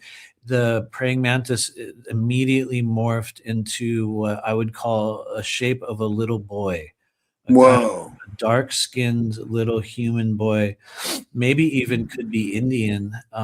He was wearing like kind of some like red kind of what I would call like tribal, maybe like bands around certain areas of his body, and he was just smiling at me, just like beaming this incredible smile, and then poof, it was gone. And I mean, wow, that was I think that was 2016, early 2016, 2000. No, maybe 2015. Anyway, it doesn't matter when it was, but I would be okay with that. Although the some of the other mantis beings that I have perceived since that time have not been so friendly, and they didn't really seem like they loved anything about us. In fact, they felt more cold and emotionless, actually. Well, yeah, Sure. that seems like they don't have that. That's so, like going back to like what Cliff High said. He said that they don't have emotions. One he said he interacted with. He said he interacted with a humanoid, and like he said he would like take massive amounts of some kind of psychedelic and to get Probably into DMT. hyperspace, and then once I don't know, I can't remember what it was he said, but he would interact with beings and he would trade information. I guess that's how he came up with that. Do you know that thing he has that Oh system that yeah, like predicts the internet or something? yeah, he's got the webbot thing, right? I remember that. Yeah, Yeah, I haven't yeah. watched a lot of Cliff High for a while, but I have always respected just everything that he's brought out. He's been a really consistently interesting guy. He used He's to have a lot of like cool information. Like when I love those shows he did on the Mantids on Leap Project, and like just hearing like him talk about how he would interact with these beings, and I thought it was interesting. Like I say this again, he said there were humanoids and their emotions like came out on their skin, or something like, which is like it was fascinating. It's like I can't say it was right or wrong, or whatever. Honestly, I could see that being 100% real, and I Yeah, like that that's a detail that is not commonly discussed, because you know how a large variety of the people that sort of make their online persona about selling their experiences to this world yeah, often tend to unconsciously fit themselves within a standardized series of experiences that many people seem to share in. And then every now and then there's someone that comes along that totally blows the story apart by giving out a detail that hardly anyone talks about, or a certain area of the experience that no one's mentioned. That to me feels very authentic. I think another good example of that type of energy that sort of brings something really authentic and different into the realm would be somebody like Daryl. yeah. Daryl. Daryl James is a really also a very, very, like good example of that, because his experience is also branched way far out of the normal, like Solar Warden secret space program, kind of thing. And that was one of the things that I had a hard time with when I first started talking about the experiences that I was having back in 2016 and 17, because they didn't fit in with what everyone else was having either. Like they really didn't at all. And it's cool because now that there's been like 9 years since then, I found tons of people in the years since that have had all kinds of similar things. Not that it has anything to do with me, because it doesn't. They just happen to go down a similar road and similar things happen. And so, Yeah, but at the time for me, it was a lonely thing, because there were so many people that were like, well, that's not real. There's no way that hadn't there's no way that happened to you, because so and so didn't mention it on their live stream yet. I haven't heard that from a popular person, yeah. therefore it's not true. It's like, which is a mindset that a lot of people still hold on to. But Yeah. Anyway, I think like, I think everybody's experience is unique, and I think it all matters. You know what I mean? As far as like getting the real disclosure out, like I just want to give this girl a shout out. Starseed Self Care. She's new. Thanks for becoming a member. And yeah, we see your responses. I don't know if boom. the other people in the chat don't, but like I'm trying to put up everybody's messages. But no, I really appreciate it. And like, We yeah, see you. you're You welcome are here. here. Yeah, we Welcome. see you. But what I was gonna Season say, what is that? mass. Yeah, I miss those old. You know who was a good. He passed away recently too. His name was Derek something. If you if Sovereign Cosmic Wildman in the chat, he would know him. His name was Derek. I wonder Derek who. Tyler. Derek Tyler. Did you Oh ever yeah, I hear don't that know dude? about him. No. He had But amazing. He used to go on Leak Project too, and like he had amazing experiences, dude. And like he knew so much about aliens and disclosure and stuff. And like I don't know what happened. I guess he passed away last year, just same like Brad Brody did. oh It's wow, I'm like sorry to hear that. Oh. it's like weird people. I mean, like weird things are happening to people that are like making people pass away. You know what I Oh, mean? there Like, is. There are. Let's pause there for a moment. And sorry to make a weird detour in the course of our show, but let's pause there for a moment. And I want to just take a second to acknowledge and send some love out to Ivan Teller, oh, uh, absolutely, yeah, regular absolutely. guest on this show. I sent him an email. I'm glad he was able to respond. You could tell it looked like he was having a hard time, communicating. But as many of us have heard, he does have cancer. He does have a tumor in his brain, and it looked like he's going to go through surgery on Monday. They're going to remove it. Oh my But God. we just want to send love and healing and just real respect and admiration out there to Ivan, because I can imagine, like sitting there in a hospital room, all by yourself, not knowing what's going to happen. It's just a hard experience, like whether you have people with you or not, and it's like my honest to God prayer is that, we can send him some energy and, maybe he'll feel a little bit less alone or a Does little bit anybody less. know if he has a lot of family? I know he doesn't have a wife or He kids, but does. does he have He parents or doesn't. I anything? think he just has his mom. I think there was a couple other members of his extended family, but there was a period of time where him and I talked a lot, you know what I mean? And from what I understood at that time, he was only close with his mom, from what I know. Yeah. But that was, I think, a couple years ago, so that could have totally changed. But Dude, a good memory of Ivan is this is so funny. We were all waiting for him last year at the full disclosure conference, and he just showed up. He put his business cards on the table, and then he never came. He does yeah, stuff like that. He's a very like so. I love Ivan though. Like I think I think it's people like him that make this community unique, and like yes. he's like a guest that I absolutely love having on the show, and I'm like praying for him 120%. Oh, Like, totally, and man. yeah, Totally. I've been and if you thinking got about him constantly. It's yeah. it's like really weird. You don't realize how people like affect your world so much.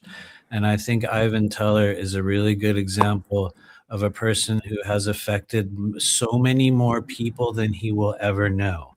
Yeah, You know what I mean? absolutely. Just by literally being his weird self and doing the thing that he does. And like, I mean, yeah, honestly, it really hurts me to see him have to go through this, because I know how real he is.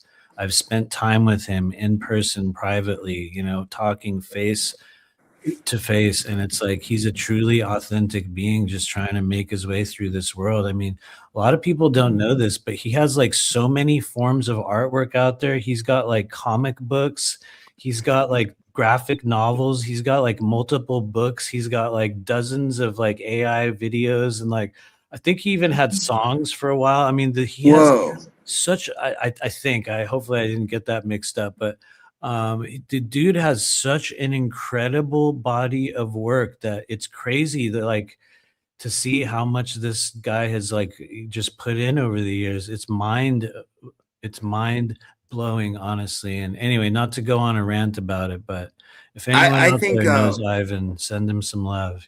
absolutely, and like I don't know if people should email him or what. I don't know what kind of support he needs. Like I told people they could support him financially, but I think right now he just needs like more like prayers and like because Well, I having asked an him if he extract. wanted us to start a GoFundMe or something if he needed support, and I feel like he just maybe wasn't in the frame of mind to be able to answer any of those things. You know what I mean? He probably can't really communicate, and he didn't. So who Yeah. knows? Maybe that'll be a factor for him. Oh God, man, that's Later. just But really, I was saying, like, it's like people like Ivan and Misha, like it's like you said, they have a bigger impact. Like Misha's going through liver cancer, and I guess it's in her colon and stuff. And like, me and Black Feather in the Wind, Michelle, I call her Michelle the vegan. We set up a GoFundMe for Misha, and what I was saying was, like, it's like Misha has those meetings, and that, like, I go to them sometimes too, but she has like 6 in the week, and like so many people count on that. And then I feel like the same thing with Ivan. Like, Ivan has these live streams, and they're always at like 1 in the morning, and so many people probably just count on that for like community group, like to get together and like just to swing by and say hi. And like, it's like, if that goes away with both of those cases, like, it's like that's like when a community starts falling apart. So it's like, I don't know if something evil is out there doing this, or if just people get sick by happenstance, or but something seems maybe it's a like, little bit of both. yeah, Maybe it's a little bit of both. I think honestly that's what it is for like most of us. I know that within our community, so to speak, there is, whether anyone wants to admit it, there is a great over reliance on spiritual warfare or negative energetic manifestations as the sole cause of every bad thing. You know what I mean? I'm not saying it is or it isn't, but I think a lot of times we do ourselves a great disservice as a friend group or like a community when we allow people to continually use that as a blame game for every bad thing. It's not always evil. It's not yeah, always, the government. It's not always them trying to take us out. The hospital isn't always trying to kill you. You yeah, know what I mean? It's like sometimes people get sick and sometimes people do get attacked. And I'm a person that's had both of those things. I mean, I too have suffered, which I never talk about publicly, and I will eventually, because but I have suffered life, altering changes as the result of some of those things, whether it was spiritual or whether it just was my own body failing in some way. I know it's a thing that is real, and so, but there is an effect that takes place, I think, and you guys are going to see this, and some people are going to tell me that this isn't true, and maybe it's not true on your timeline, but as a person that's worked professionally in what we might call the spirit realm or in the discernment of the spirit realm for 9 years now, one of the things I've noticed is that it takes a toll on those who do it professionally. It doesn't yeah, always take the same toll. It doesn't always cause the same problems, but there is a toll that it takes, and there is a price to be paid, just as there is with other vocations and other, career paths.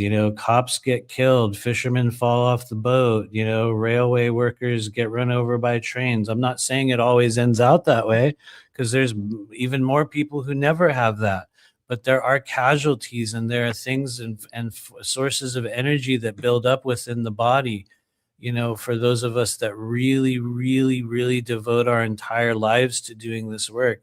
And only those that really devote themselves their entire lives to doing this work, in some ways, will even understand what I'm talking about. But the reality is, it changes you. And in some cases, it creates great difficulty. And that is one of the things that I have strived to understand as a person that does this work. I dedicated a whole section of my book to talking about that. And what I do believe is that that's what we call the fourth gateway of intuitive activation, which is what we know as energy body cultivation. That's the stage in which we have to maintain this sort of container that we have been given. Otherwise, certain events can take place, and certain events might take place regardless. So it's not always about you did something wrong or you didn't do something enough. But I think there's a lot of precautions, that like we can take. And honestly, that's why I've been so obsessed with stuff like Qigong for so many years, because and you could ask a lot of other people about that as well. But I think that's one of the tools that we have to keep us healthy for those of us that, do this work. And anyway, I could go on and on about it. I know we have yeah. readings to do. No, so. no, yeah. I just want to say this. So Tiffany came up with a good idea, and I might do this tomorrow afternoon. Tiffany said we should do an episode where we meditate and send healing to energy to Ivan and Misha, like when we derailed the hurricane. Like, I really think the community had a big thing to do with that, because everybody in the community, like You know what? everybody, Like, like if you want to separately. do a thing on a Monday, like if you have time, I will even show up for it. I'll even like come on the show if you want to do a thing Yeah. For Ivan specifically, because I think he definitely deserves it. But yeah. Who should we have lead the meditation? I wouldn't want to do it. I don't know. I'm not. Anybody. I don't. I don't care who leads a meditation. I don't even care if we meditate. We can just show up in, like support and Yeah. just add energy and just, tell the universe, hey, we love this person. Look after them. You know what I mean? Just put our energy out there. Yeah. So, and then maybe if somebody wants to do a meditation, I'm all for it. You know what I mean? We can figure something out. Yeah, if anybody's watching and anybody wants to lead the meditation for that, I'll even do it tomorrow afternoon. Like because his surgery's Monday, so Tiffany I think says we should Monday do is it good. on like Monday. Monday feel like if you have time. I know Yeah, you I probably do. have shows. Maybe you have shows. I Never do, but mind. I can do it. Yeah. I can definitely do it. I'll make time to do it for sure. I'm Okay. not. I feel bad for both of them. And they're both a big part of this show. Like they're Totally. like two unique people that add so much flavor to this show. It's like people like them that yeah, I know. Yeah, it's like, and you too. You know what I mean? But I'm just saying that because they're sick too. You know what I mean? It's like No, no, to lose them, it would be like, I totally get it. I totally get you. I have plans of sticking around for quite some time, so yeah, I I'm hope all me good. too. But I was just thinking, I was like, man, what if something happened to me? I was like, I guess that's kind of why I do I so guess many that's the shows. problem. You never know, right? We Yeah. truly, truly never know. Just like David was saying, I love this life. I never do anything, and then 24 hours later he was gone. You know what I mean? And so you truly never know. But Yeah, I have no one to, I have nothing put in place for anybody to take this show over or anything like that. Like, I haven't met anybody that I trust enough, or not that I don't trust it. I just don't, I don't know if anybody wants, some people might not want to do it too. You know what I mean? I don't know. I mean, I don't even want to think about that because I want to think that I'm going yeah, to be here maybe for a that's long not a time. timeline decision that you need to insert into your path right now. You Yeah. know what I mean? Just Yeah. the idea, sometimes can open us up to, manifestation or fear, or not saying that it would, and that doesn't always work that way. But Yeah. I will just say we choose to not go down that road. But yeah, we can do something on Monday for them. That feels right. Hell yeah. Let's do it. Yeah. Somebody in the chat says, if any of you leave here, you better find me on the other side so we can be friends. I will tell you this Absolutely. much. I can say this much, and I'm not trying to go down a morbid road, but if I pass on early, I will make myself summonable. You will. You will be able to summon me. So careful what you wish for, because I'll tell you the truth about shit, and you might not like it. You might be Yeah. like, "What? Oh no!" you know. That's But, hilarious. Like it's like, it's so weird, man. It's like I'm so skeptical of everything. Like I've had an ex girlfriend. I've had two ex girlfriends pass. One died of an overdose in 2010. Then the other died recently of cancer. I wasn't with them at the time. They're but they were kind of both like my best friends in this life. I got along with them really well from my town here. You know what I mean? Like from my town, and they haven't reached out to me. You know what I mean? Like everybody that's passed on in my life has not reached out to me. No, not one person. I have not made contact with the other side once, ever. You know what I mean? So maybe that's why not. Maybe not that you know of. yeah, maybe in dreams, I right? mean, I'm not saying you're wrong. I'm just saying, like, maybe it's happened and you're not aware of it in the forms that it's happened. Or Yeah. maybe it hasn't, because that's also totally possible. I've never encountered a Sasquatch energy, and everyone's like, Sasquatch, and I'm like, bro, where is he? I never found him. I never even felt his vibration. You know what I mean? Not that that has anything to do with what you're talking about. I don't mean to No, make it does. I think it does. Yeah, it make does.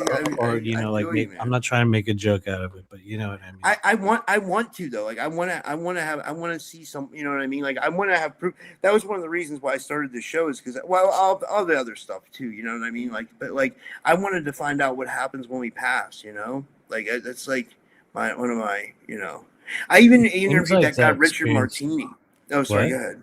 Oh I no. interviewed that guy Richard Martini at the beginning of my show, at the beginning of my podcast. He wrote books called something about the flip side. A bunch of books called the flip Oh side. right, he's been on Coast to Coast a lot, right? I know, yeah, I Yeah, know who you're talking about. and he talks about that we go to this classroom like in between lives and we learn stuff. And I was like, wow, that's interesting. Dude, I go to a classroom in my dreams a lot. I wonder if that's similar. I have heard a lot of people talk about that. You know, the Well, dream world. Lately I'm constantly going to some form of not really like a conference, but a gathering of people where there's constant classes. And it's like each one of these gatherings of people is in a different, check this out, cruise ship or some kind of large vessel. You know what I mean? And I'm not saying it's me on some alien ship, although that would be pretty awesome if it was. But lately it's been like every night. It's like I'll turn up on some weird, like public gathering and some weird cruise, and I'm like wandering around, and like a lot of people I know are there. You're often there. Tons of people we know are there. Usually I'm doing something very human, like, dude, where's the food at, man? You know what I mean? Some shit like that. There's not a bunch of aliens, there's not a bunch of like, hello, I'm from the Galactic Federation. Please stop using nuclear weapons. You know what I mean? There's none of yeah, that. It's just like life goes on there. You know what I mean? So yeah. anyway. I get the same thing. I get that. I mean, there's something similar. I get like these. I go to these different dreamscapes where I'm living in like it seems like other realities. Yeah, yeah. I wish other cool things would happen. And no, I don't. And like, I'll even be lucid in it and know that I'm dreaming. You know what I mean? Which, is literally, lucid dreaming.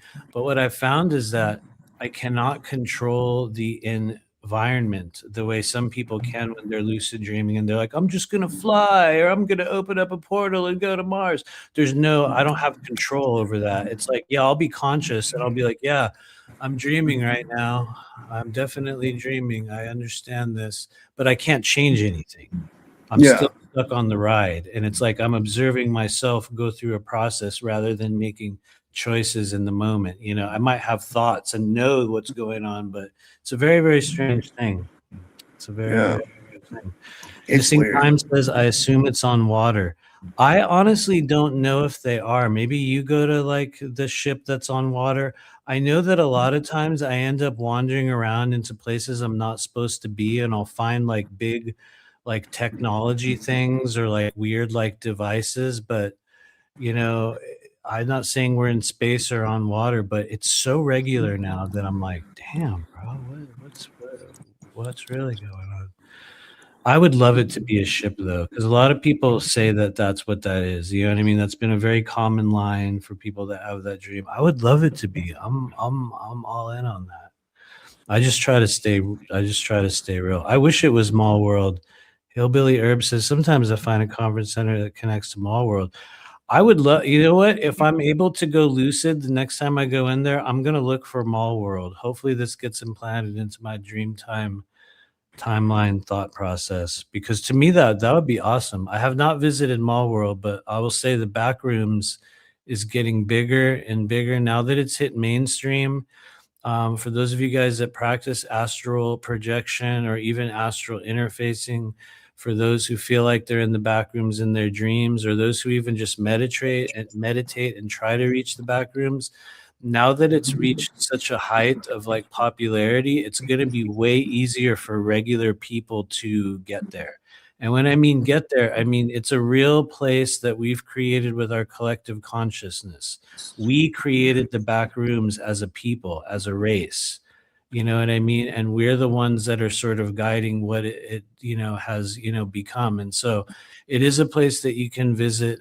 Like the movies, no, you won't get stuck there, but you might not encounter anything good. That is very, very possible. I don't know that it works exactly like the movies. I have visited it intentionally in certain settings, not for some time, but I definitely spend a lot of time thinking about it. But now that it's reached sort of like the height of, like public awareness, you guys are going to be finding your way in there really, really easily. And you don't have to glitch into it. You don't have to fall into it. It's like a thing that you can focus upon and place yourself there. As you silence your breath and your thought processes, you will start first to feel as if you're imagining it.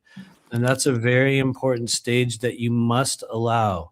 A lot of the gateways outside of the physical body, especially when you're just interfacing in the very beginning, because there's different layers of the astral experience. And one of the first layers is more of like an interfacing, where we're looking at something through like a window or a viewing screen or a porthole or through the window in your mind. And that first gateway for most of us out there, not all, but for most of us, is what we call the imagination layer. And that's really, it's the gateway to true creation within, you know, the mind's eye and the mental body. But it's crazy because in order to interact with it, you have to allow yourself to imagine things. And a lot of people feel that that's disingenuous when they start their journey, because you'll think like, I'm just making this up. And the answer is yes, you are, and you must. That's like the key going into the lock on the door. You have to be able to imagine it. If you can't imagine it, most cases, you're never going to be able to get there. And so that's sort of one of the first ways in which you can start to sort of, you know, interface. I say interface because it's not like you're really fully astral projecting. Once again, Yeah. it's like you're looking through a porthole. And Yeah. so anyway, I'll stop there. I know we've been talking for. Was it like kind of like if you were like gonna try to scry through like a black mirror or something like that? Like, I would say yes, in one sense. It's similar to scrying, although scrying would be more, from my perception, about gaining pieces of data or information, although it is also used to view other realms and other worlds. I would treat the sort of backrooms interfacing experience much more like you're looking through a camera, just like they do in the videos. You know what I mean? How in most of the videos, it's like he's actually holding a camera. Treat it like you're looking through the camera. Treat it Yeah. like you're in there, or like you're looking through a little window watching it, which, you know, maybe that's easier for you. But those are usually some of the first, like, I guess, seeding points or anchor points that we can use to help us learn how to interface with energies outside of the body, which is twisted, right? Because everyone thinks that it just has to be given to you. They don't realize that at the beginning of the journey, if you cannot imagine it, and if you can't spend time sitting there going like, there I am in the back rooms, there's the yellow walls, there's this, you know, and you feel like you're making it up, that's literally how you do it. And later on, that changes. That dynamic will shift later on, but that's the imagination layer of the third eye. There's a bunch of other layers. I do not know them all, but there's a bunch of other layers. There's elemental layers of the third eye that have to do with how we perceive elemental energies: earth, air, fire, water. Anyway, I'll stop there because I know this is an amazing show so far. I mean, we've been going 2 hours. Should we do a couple? Do you want to do a couple readings? Or Yes. We can Okay, do some readings. If you're here for readings, let's we roll. got. Let's see. Let's see. It's Who we got. Saturday night. This is the late show, and I'm wearing the armor of God. I'm loving it, man. This was the best show in a while. I mean, for real. Like this was. Oh, really? Thanks. Yeah, hell yeah, man. This was I feel awesome. mostly dissociated, so it's actually a rogue AI talking right now. I identify as a rogue AI. Well, did you guys just see me do a tell? Did you guys just see me do a tell? Whenever you okay, ladies and gentlemen, watch this. The next time you're watching this channel or any other, and you hear people say things and they make a claim or they'll say something off the cuff, and they do one of the classic deceptive body maneuvers. What is it? What is it? A lot of you guys know this. I'll show you exactly how it goes.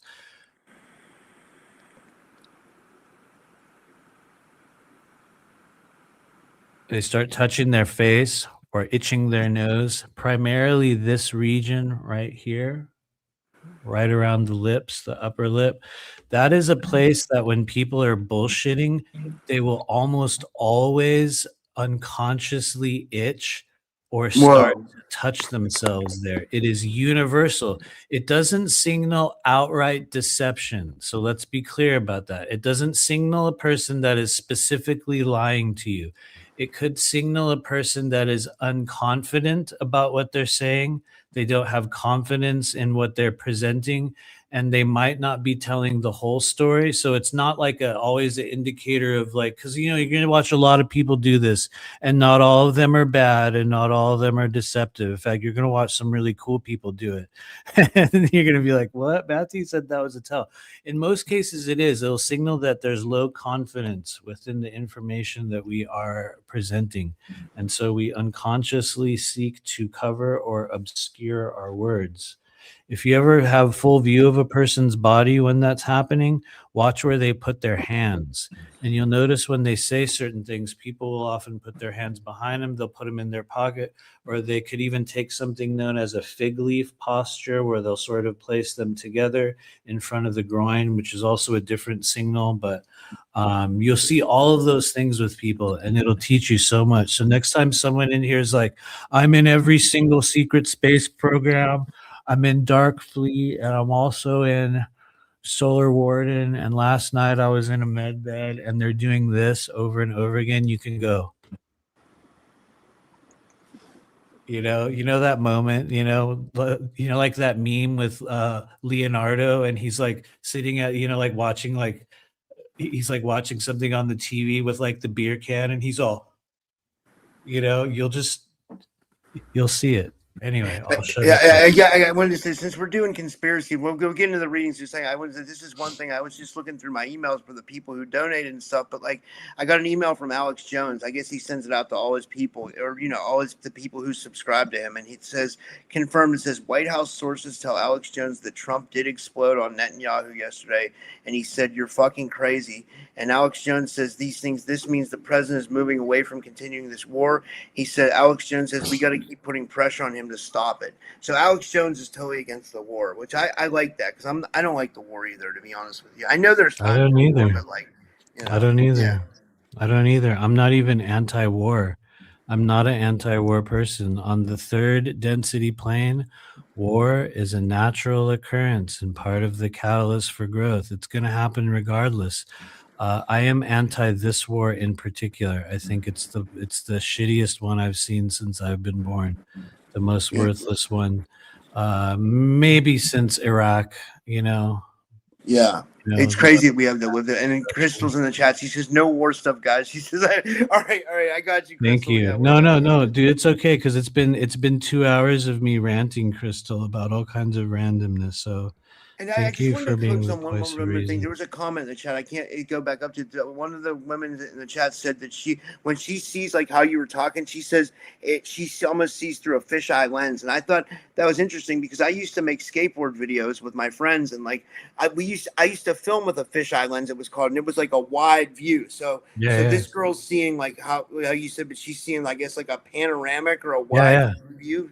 That's interesting. That's a real thing. That's a real thing. I had a period in 2015 where I was seeing the world like that, totally sober, and I could see all the way around all sides of my head for maybe for like 2 or 3 days or something. Maybe 2 days, and it started to taper off on the third morning. It was honestly, it was not a good time in my life, to be real with you, but that's a real thing. That is a very real thing. It was like I would get stuck viewing myself from the very top of my head, as if I was elevated above the top of my head, and I was stuck there. I was literally stuck there, driving to fucking work in the morning, going like, this is my hand. I'm operating my car, looking at my own hand, noticing that it still works, but noticing that my viewing perspective was literally above my body, and it was very, very disorienting. Whoa. Very not a good time. Nowadays, I wish I could make it happen. I'm like, that would be awesome. Yes. Now, at the time I was like, there's something wrong with me. I need medication. You know what I mean? And so anyway, but let's just take one question really quick before we do this reading, because I noticed Missing Time says, what does Matthew think about Erica Kirk hosting the White House UFC event? Oh, I got thoughts on that. I actually have a video about that I was going to show. We definitely don't have time for it because it's kind of a long one, and there's a bunch of cool data coming out about that. I think, it is just perfect for her. What an opportunity for a girl boss like Erica Kirk. I think she just needs to seize all those opportunities now that Charlie's gone, and just really make the best of this very, very difficult time. And so, Yeah. Yeah, it's crazy. I don't know. I think it's just hilarious. That's my Yeah. real answer.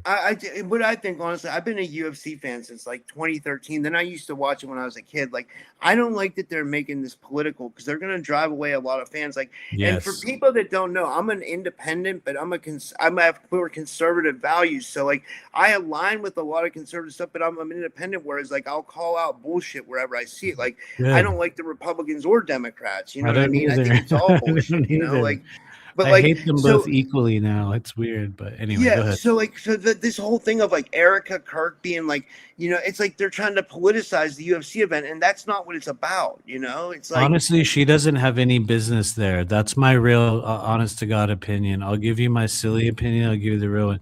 She has no business. It's completely politicized, exactly like you're saying. It's just adding another little cherry on top of the bizarre world, mind-blowing, bending shit that's happening in front of our face. It's a little bit of a middle finger to a lot of people as well, and just further evidence of the slow takeover of that one place and that other part of the world that we can't mention. oh You know what yeah, I he's mean? gonna It's be there just, too. By the way, I know, BB's gonna be I there. know, I know, I'm like, I know. why would he get invited? Why are we inviting him to? Oh, Like, did you just glitch there? Oh shit. I hope not. I'm normal. I'm a human, but no, but I mean, like, Oh no, like. you were glitching on my screen hard for a second. Anyway, I'm sorry. So you're No, back. but I heard Go they ahead. did. I'll call him BB. I heard they did invite BB to the White Yeah, House yeah. event. I heard he's going to be there, and they banned Sean Strickland. Now, here's what I think. Like, I don't agree with everything Sean Strickland does. Sometimes I think he's kind of outrageous. But honestly, dude, like, he's like about as him, Justin Gaethje, and Bryce Mitchell, who fought tonight. They're about the most American motherfuckers you can get, and like they all deserve. All three of those dudes deserve to be there. Justin's fighting in it, but like they banned Mhm. Sean Strickland because he's been Yeah. I saw controversial that. I about. saw that. Yeah, it's like. I love Sean actually. I think he's one of the best things to happen to that whole sport in a while. I think Yeah. because he draws in new people. He draws in people who literally wouldn't give a fuck about anything else if he wasn't saying what he was saying. And honestly, some people will sort of judge me for saying this, but I have a very deep respect for men and also women of deep conviction that are willing to say what they believe, even if they have to backpedal on it or even if it's wrong. It doesn't matter. It's like I am just the older I get, the more I realize I truly value those that are authentic, even if they're shills for some other great force. It doesn't matter. It's not like I'm going to marry them. I'll still listen to what they have to say and I enjoy it. Just like I always liked Andrew Tate. And I know everyone hates him, but I'll just sit there and be like, because he's such a character. And it's like, I don't give a shit like what he's actually about. It's just like I love the concept of like men and women of true fire and like, Yeah. it's like they don't give a fuck. You know what I mean? To me, that's priceless. And they say that is the highest form of freedom, to no longer have any desire to be liked, understood, or wanted by anyone. That's And like detaching from the Matrix, kind of. right? And you know what's weird? I'm not trying to like flex, but I can honestly say there have been a lot of times over the past year or two where I realized like I actually don't care what anyone thinks, and I don't care if they know me, and I have no need for them to recognize me. And I just thought that was me being jaded. I thought that was just me I see not that in you, caring, dude. and I I was like, do. I You don't you actually seem to care. not care about like you don't want stardom and you're not like looking to be the next like for example like someone Starseed I was talking to influencer. recently.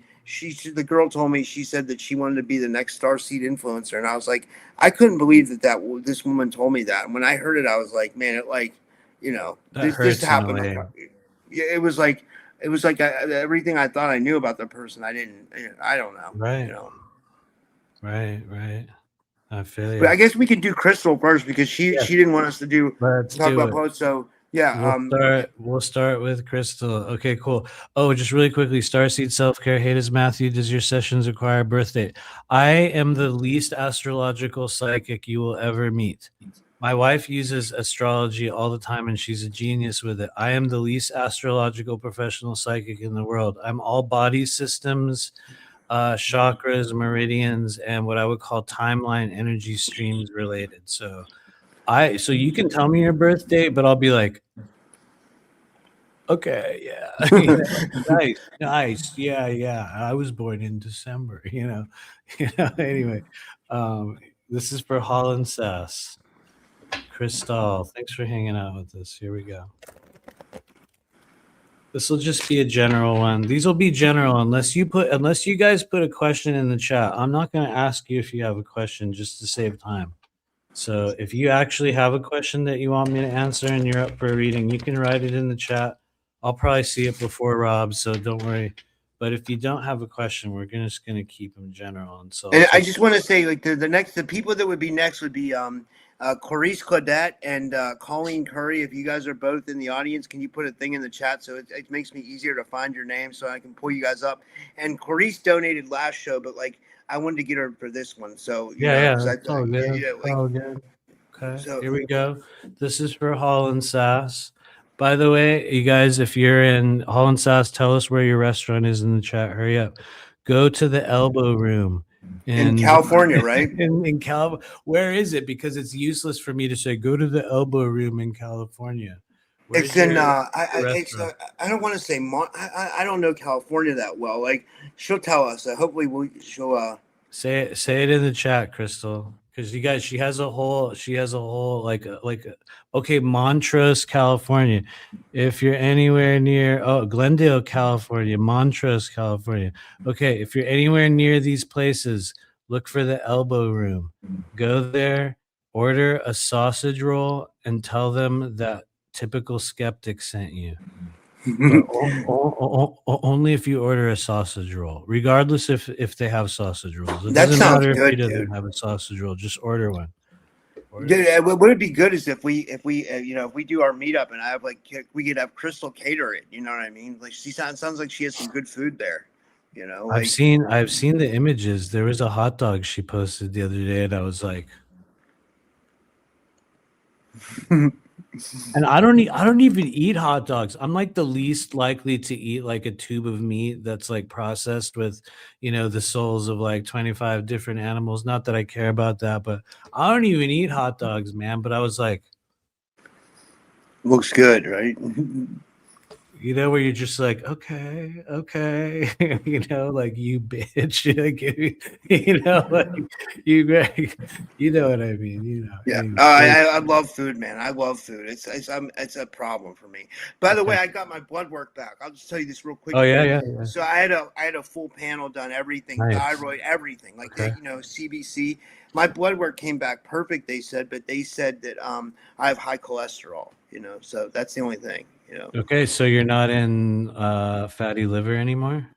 They didn't. I mean, they didn't say anything about that. They didn't say. I think they didn't say. They didn't say anything. I don't know. You can totally get rid of it. Maybe it's from Tudka, because usually that'll be a red alarm, dude. Where they're like, your liver enzymes are out of control. Usually that'll be an alert on a lot of blood work. Ask me how I know. You know what I mean? It's like, I know you. Yeah, I mean you is similar with the liver, And then I just like they still want me to have the colonoscopy. I think because they just want to make sure everything's okay. I think that's normal for people of our age, though, right? Yeah. Supposedly, like they're trying to make everybody post 40 something. They're like, you should get a colonoscopy, because I went to the doctor recently and they were like, when was the last time you got a colonoscopy? And I was like, which I've never had one. I'm like, I'm about to go to a colon hydrotherapist though and see what they do, or something. Honestly, like that. That's a very good choice. That's a very good choice. I did colon hydrotherapy for about a year, long ago, when I was, honestly, I'll tell you straight up, when I was recovering from a long cycle of drug addiction, and I did colon hydrotherapy.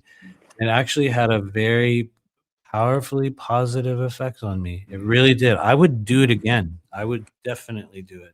Do not be afraid of colon hydrotherapy. But anyway, we were going to pull a card for Crystal, and then I got sidetracked.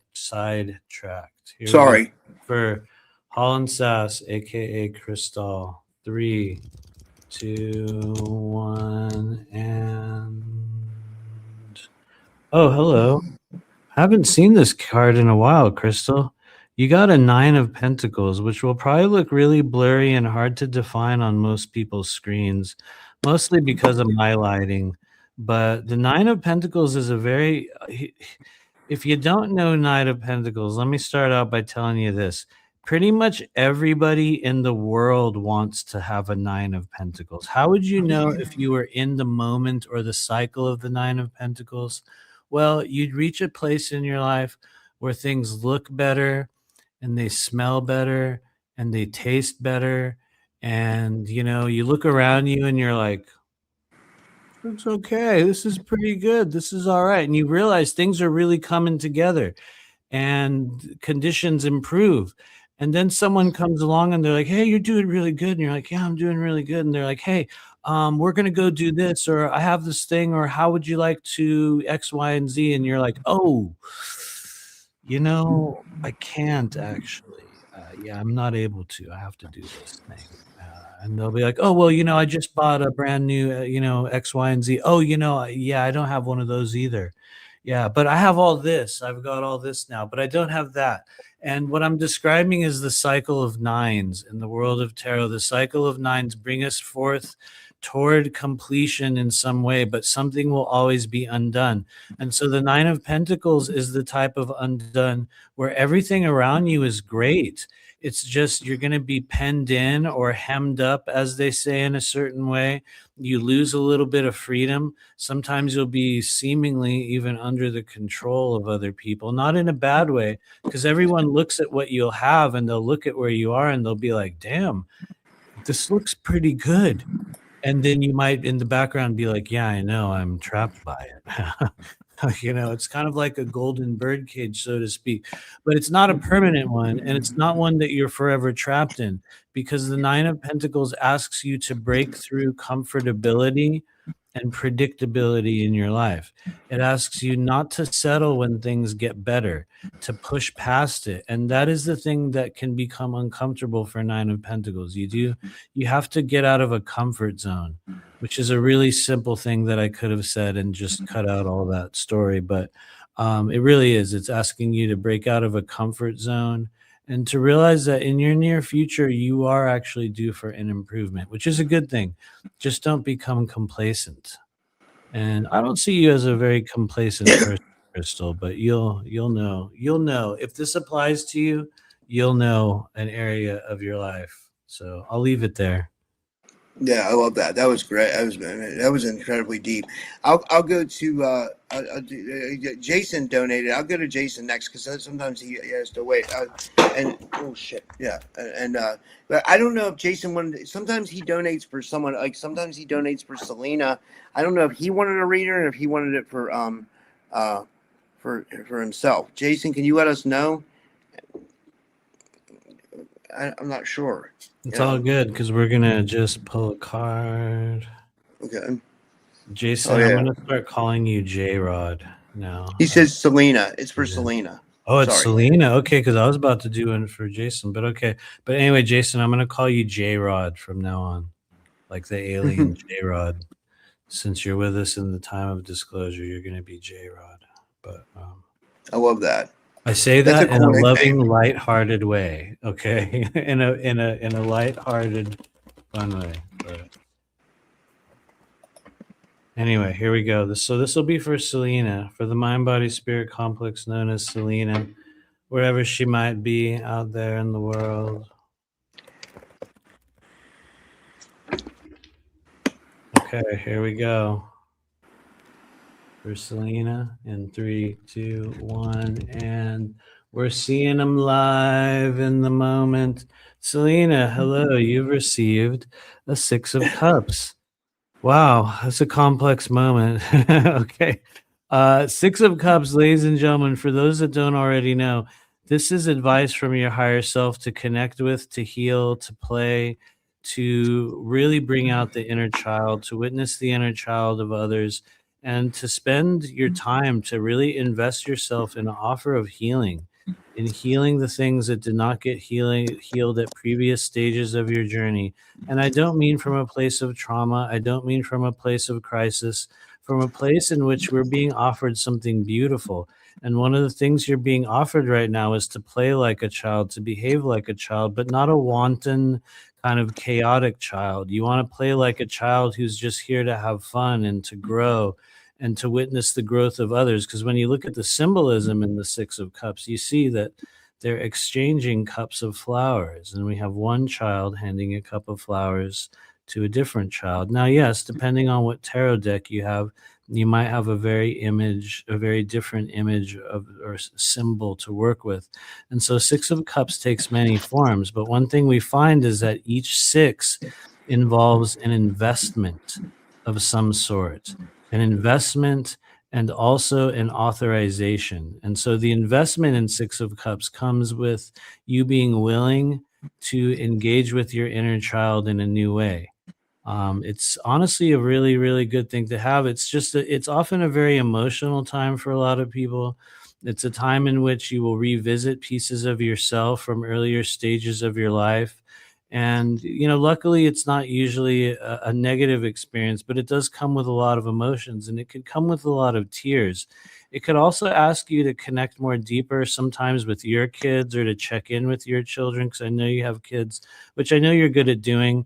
So no one, we're not putting you in the opposite of that. It's just these are the levels of advice that Six of Cups can give us if they apply, is the question. And so always look at this as an offer of healing. It's a very good moment, not explosively good, but it gives you an opportunity to better yourself, we could say. And so I'll pause there. Six of Cups is it's an interesting moment. So That was amazing, man. That yeah. was really deep. Like you're amazingly deep. And and the guys, I put it in the chat. Selena's at a house fire, guys. So and Jason has the link. I helped set up a GoFundMe for Selena. I hope she and her, she's a single mom and 3 kids and stuff like that. So if you guys want to support Selena's house fire, Jason will put the link in the chat. Yeah, but Okay. I Yeah, can't yeah. believe that, dude. Please Her do. house caught on fire. That sucks, That's man. As a person that's had a house fire myself, it is a very deep form of trauma. It really rattles you, like for real. It's a very, and like her, the fire did not destroy everything, but it caused enough damage to be like, shit, we can't live here right now. Fuck, you know what I mean? Yeah. It was not a good time. Luckily we were blessed to get out of it really quickly. Like we were very blessed to not have to deal with too much of that, which was very good. But Are they still bothering you about that? Because remember they were trying to say they wanted. Oh, right. Yeah. They were even saying for a second they were going to sue us. That's crazy. What ended up happening was after this weird house fire that we had, or apartment fire rather, the management company was very hostile with us. And so they broke a lot of rules. They searched through our stuff. They really went way too far. And as a result, I reported them to the homeowners insurance company for insurance fraud. And because they were defrauding us, they were trying to say that we had damaged apartments that were not physically connected to ours, that there's no way that we could have been at because they are not connected to where we live. So how did we damage them? They really went full bore on let's see how much money we could get. And so I went to great lengths to document it, and I made videos and sent them to the insurance people, which I never talked about publicly. I just did it. I didn't want to make out of it. And it looks like in the end that all got taken care of. I don't know what agreement they came to, because if you ever dealt with insurance companies, they don't say anything about the other people. Yeah. They won't talk to you about that. They'll just thank you for giving me this piece of evidence, blank ending, but eventually it went away. They were at the management company said they were talking about suing us for something like $160,000 at one point. And I was like, what? My mind was blown. And then all of a sudden, just poof, it went away.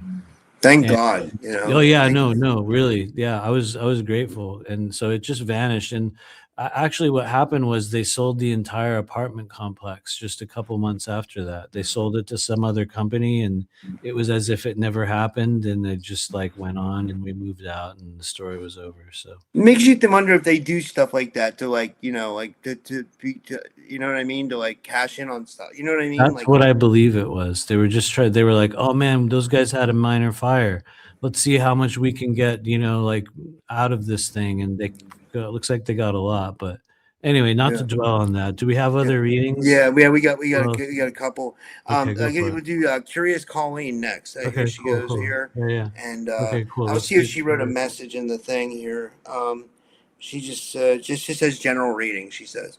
Okay, cool. While we're getting ready for her reading, I have one final question for everybody in the chat. I know we've been here for a long time this evening, and so I love it. I want to say thank you to everyone that's been hanging out this whole time. And the final question that I have for you guys is, and I'm being serious, what is the largest animal you think you could realistically take in a fight? If you had to fight an animal, if you were face to face with an animal and they're like, unfortunately, one of you is leaving here and one of you is not leaving here, or this If I animal, can get the back of the animal, I can take it out because I can choke any animal out. But I mean, right? like I would have to like literally wrestle with it. And like if it was for me, like personally, I'd get smoked by a bear. Probably I'd get smoked by a wolf. I mean, I'm trying to think. I mean, probably a Yeah. dog. I mean, I can't. Like So you I think a think some of dog, those like wild animals are really, really, really tough.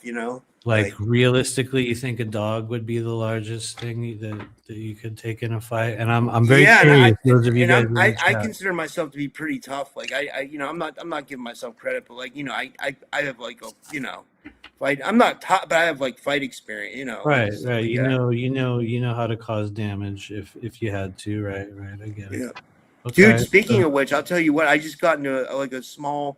Oh, I don't want to. I know we've been going a while. I don't want to. no, it's okay. It's okay. No, no. Now you got to So say it. You gotta say I've been dealing with a lot of stuff lately, and literally like my best friend, he's probably watching right now. He was watching earlier, but like he was causing trouble in the chat, so I had to ban him because he was saying crazy shit. Like he goes by the name of MFG Jensen. He's literally like one of my best friends since high school. Like I consider this dude like a brother. Like we've known each other since we were 18.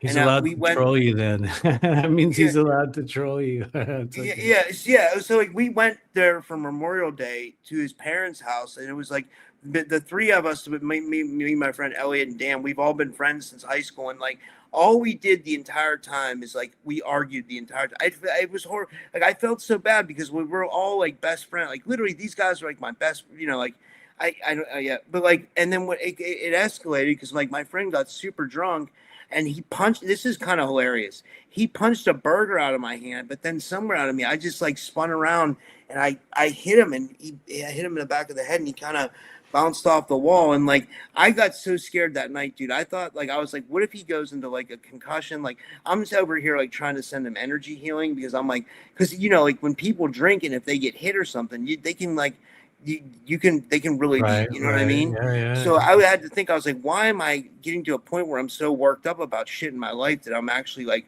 doing stuff like, but he shouldn't have escalated the All situation right. either. And Honestly, we it laugh about it happens. now, It but I mean, it was happens, just, dude. yeah. How, and I'm being serious when I say this, how can you actually be friends with people for a significant amount of time in your life and not fight with them at some point? And I don't necessarily mean physically fight, but maybe you'll have an argument and tell each other to fuck off, be like, fuck you too, and then later on you're like, oh, hey, yeah, what's up? He's like a And troublemaker, you but I just would do go, you know anything what I for him. mean? You know what Like, I mean? Like can he's, you yeah, even he's like, call it a yeah. friend if you can't argue with them and still be friends? You know what I mean? So I'm like, dude, I get it. And plus, Yeah. sometimes that's what you got to do. I'll be real though, man. I'm not like one of those dudes that's gonna fight everybody on the street. But if somebody really did smack a cheeseburger out of my hand, I honestly take that as a sign where I'm like, all right, then, okay, we're gonna do this. To me, I take that as a sign of real aggression. Maybe that's Yeah, my it Taurus. was. It was, he was Maybe like that's my escalating Taurus it. rising. I'm like, what, motherfucker? What? Oh, you know what I mean? Not to say that I'm gonna go, all crazy, but I would not. I would never tolerate such behavior. And anyway, this is for Curious Call. Sorry to drag it out. Here we go. Here comes a card for Curious Call. Here, okay, ready? We're gonna see it together. Nobody knows what's coming out of here. 3, 2, 1. Curious Call. Hello. Oh, you got a King of Cups. This is a good character to have on your side as a one-card reading in the energy of the moment. The King of Cups actually asks of you to allow yourself to be known on a deeper level by those around you. I have a feeling, Curious Call, there's not that many people in your life that you could say really truly know you, that really know everything about you, that you know what I mean? Because that's King of Cups energy. And I'm not saying you have a lot of it or a little bit of it, but King of Cups is often a character that everyone knows a different version of. Not to say that it's disingenuous or you're all these different people. It's just they're incredibly complex and they go far deeper into many things in this world than many other people go. And as a result, you know, there's so much to the King of Cups that everyone knows a different version of them, which is good, you know, maybe neither here nor there, but it kind of describes the personality type or one of the elements of the persona of a person that carries this energy, as does things like incredibly enhanced intuitive abilities. The King of Cups has an ability to go deeper into certain subjects and energies, especially emotions in this world. He can go deeper than anyone else. And by deeper, you get to decide really what that means. But that's a trait of the King of Cups. He can dive farther and deeper into the depths of something than most people can ever imagine. And that's kind of hard for him because most people cannot imagine the depth of what King of Cups knows. And so you do have to come to terms with allowing yourself to be known by a larger community on a different level. The King of Cups asks you to just not to isolate yourself really in any way, because that is not, it's not good for King of Cups. If you feel like you're in an isolation phase right now in your life, maybe you are, maybe you're not. But if you are, King of Cups he does need to get out of it because he holds tremendous value, tremendous knowledge, tremendous depth, but they tend to hide it and they isolate themselves and people don't really know who they are. And so you've got something that many other people do not have. And that's very, very real. You can go farther into things than others. And so anyway, before I keep repeating on this, this is a good card to have. I hope it finds you well, and just don't isolate yourself in the days to come, because otherwise you're gonna. On the other side of that is you're meant to be blowing people's minds with how much you've learned and retained throughout this lifetime. So the world needs what King of Cups has, and anyway, That's interesting because I think she's taking in a lot of information, Colleen, and she's like really trying to like.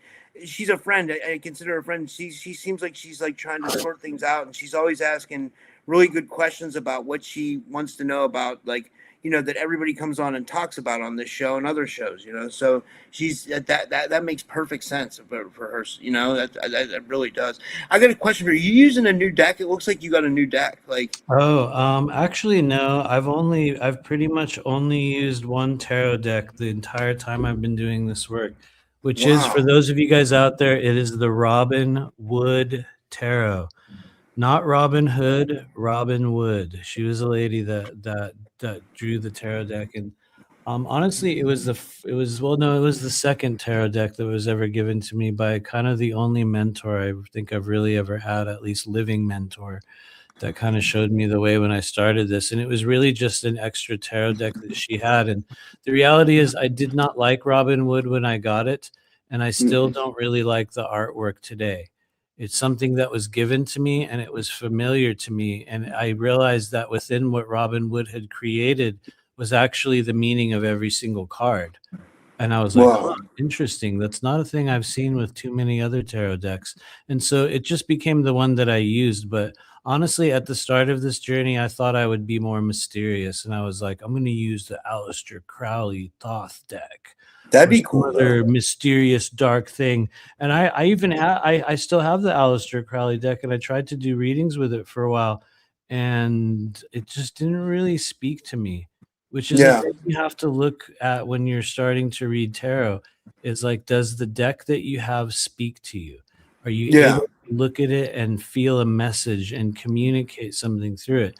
And at that time, I could not communicate with the Aleister Crowley Thoth deck. So I was like, oh, well, I guess I'll just use this one. And now here we are 8 or 9 years later, and it's like, boom. Yeah. You want to Yeah, hear? that's interesting. Yeah, that's cool. The next one is Carice Cadet, and she Okay. says, I don't know what she. I don't think this is a question. I just put up Oh, at it's random okay. comments. Yeah, So yeah. you can tap in. Let me see here. Yeah, I'll see if she has a question. Do you have a question, Carice? Clarice, do you have a question? That makes me. Clarice? Yeah, that makes me think of Silence of the Lambs. Every time I see her name, that's crazy. You said that. Yeah, like.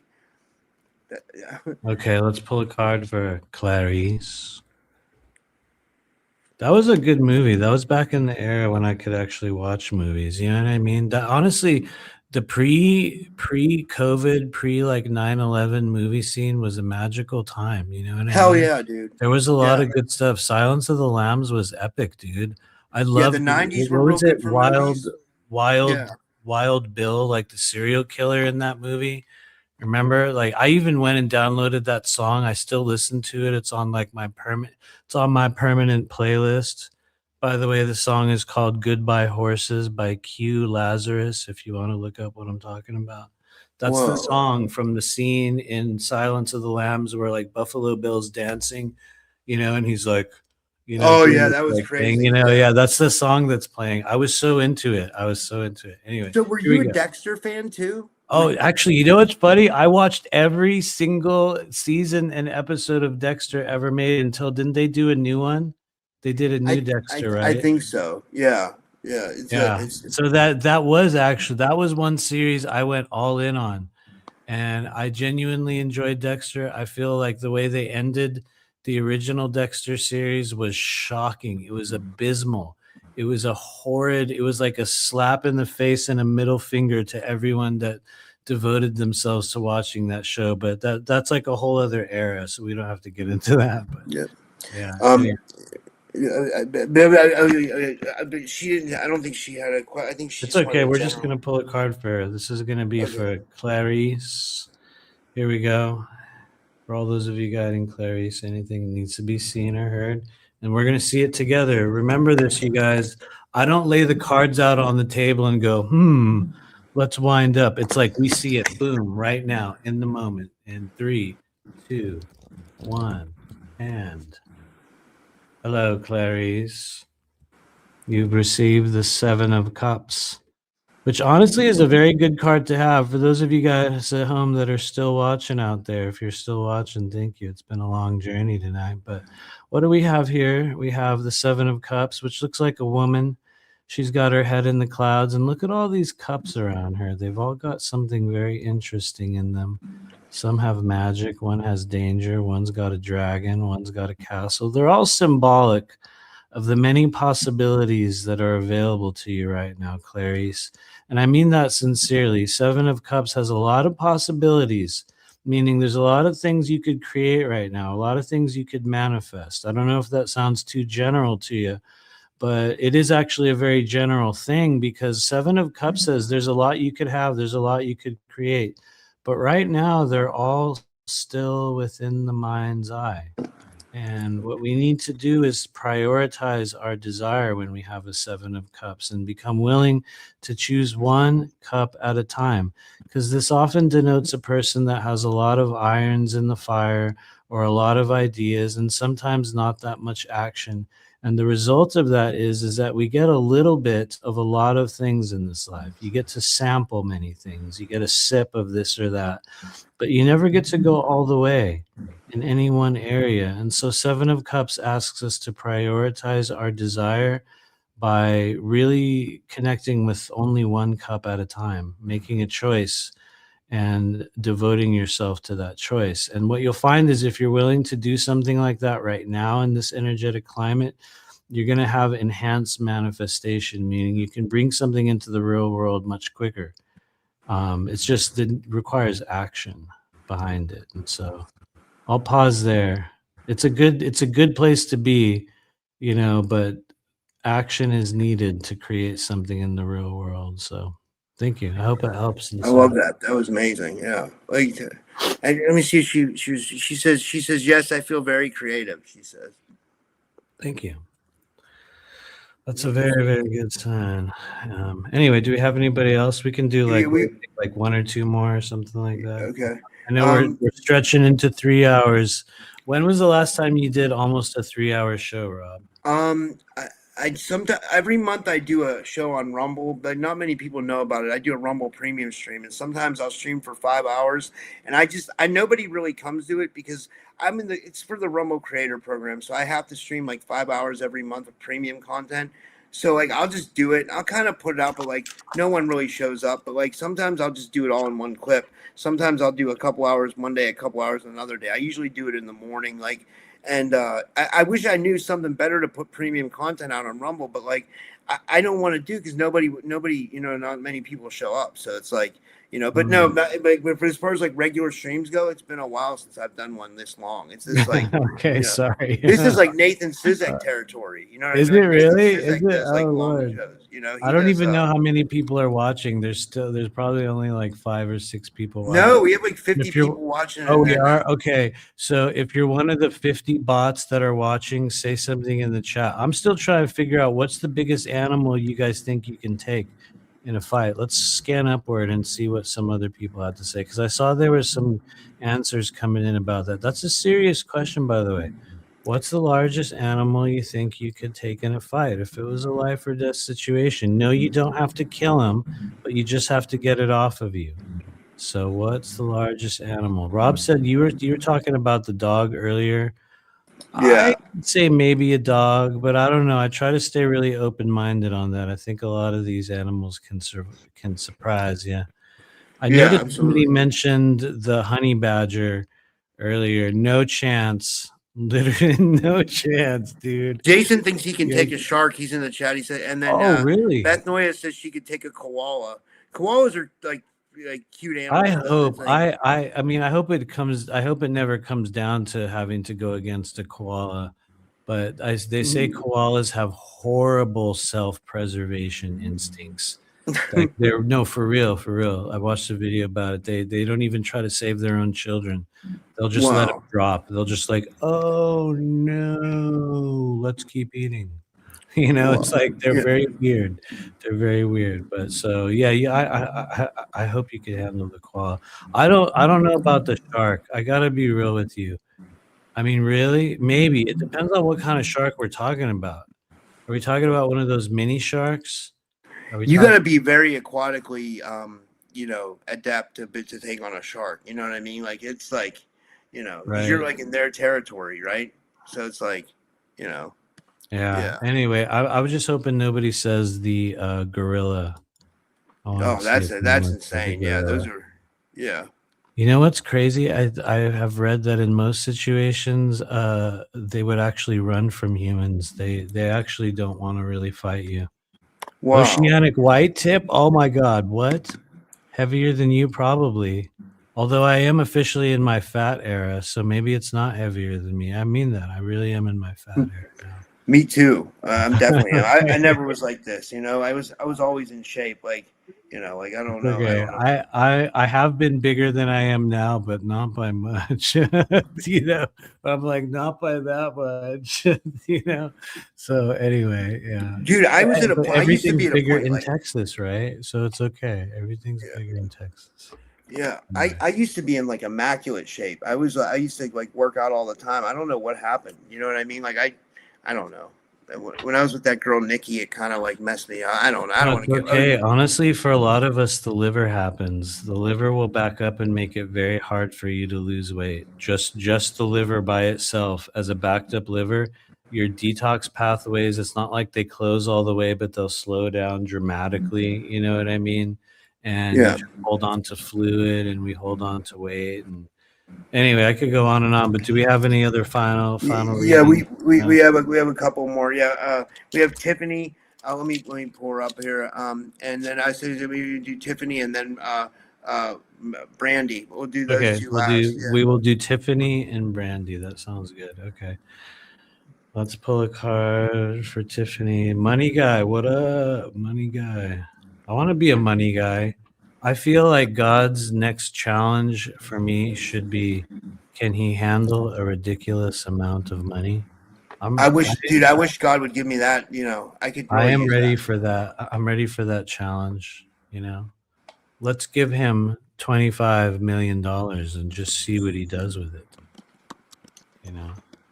Yeah. Yeah. I don't know though. Maybe that's not a good thing. I think it'll be a good thing.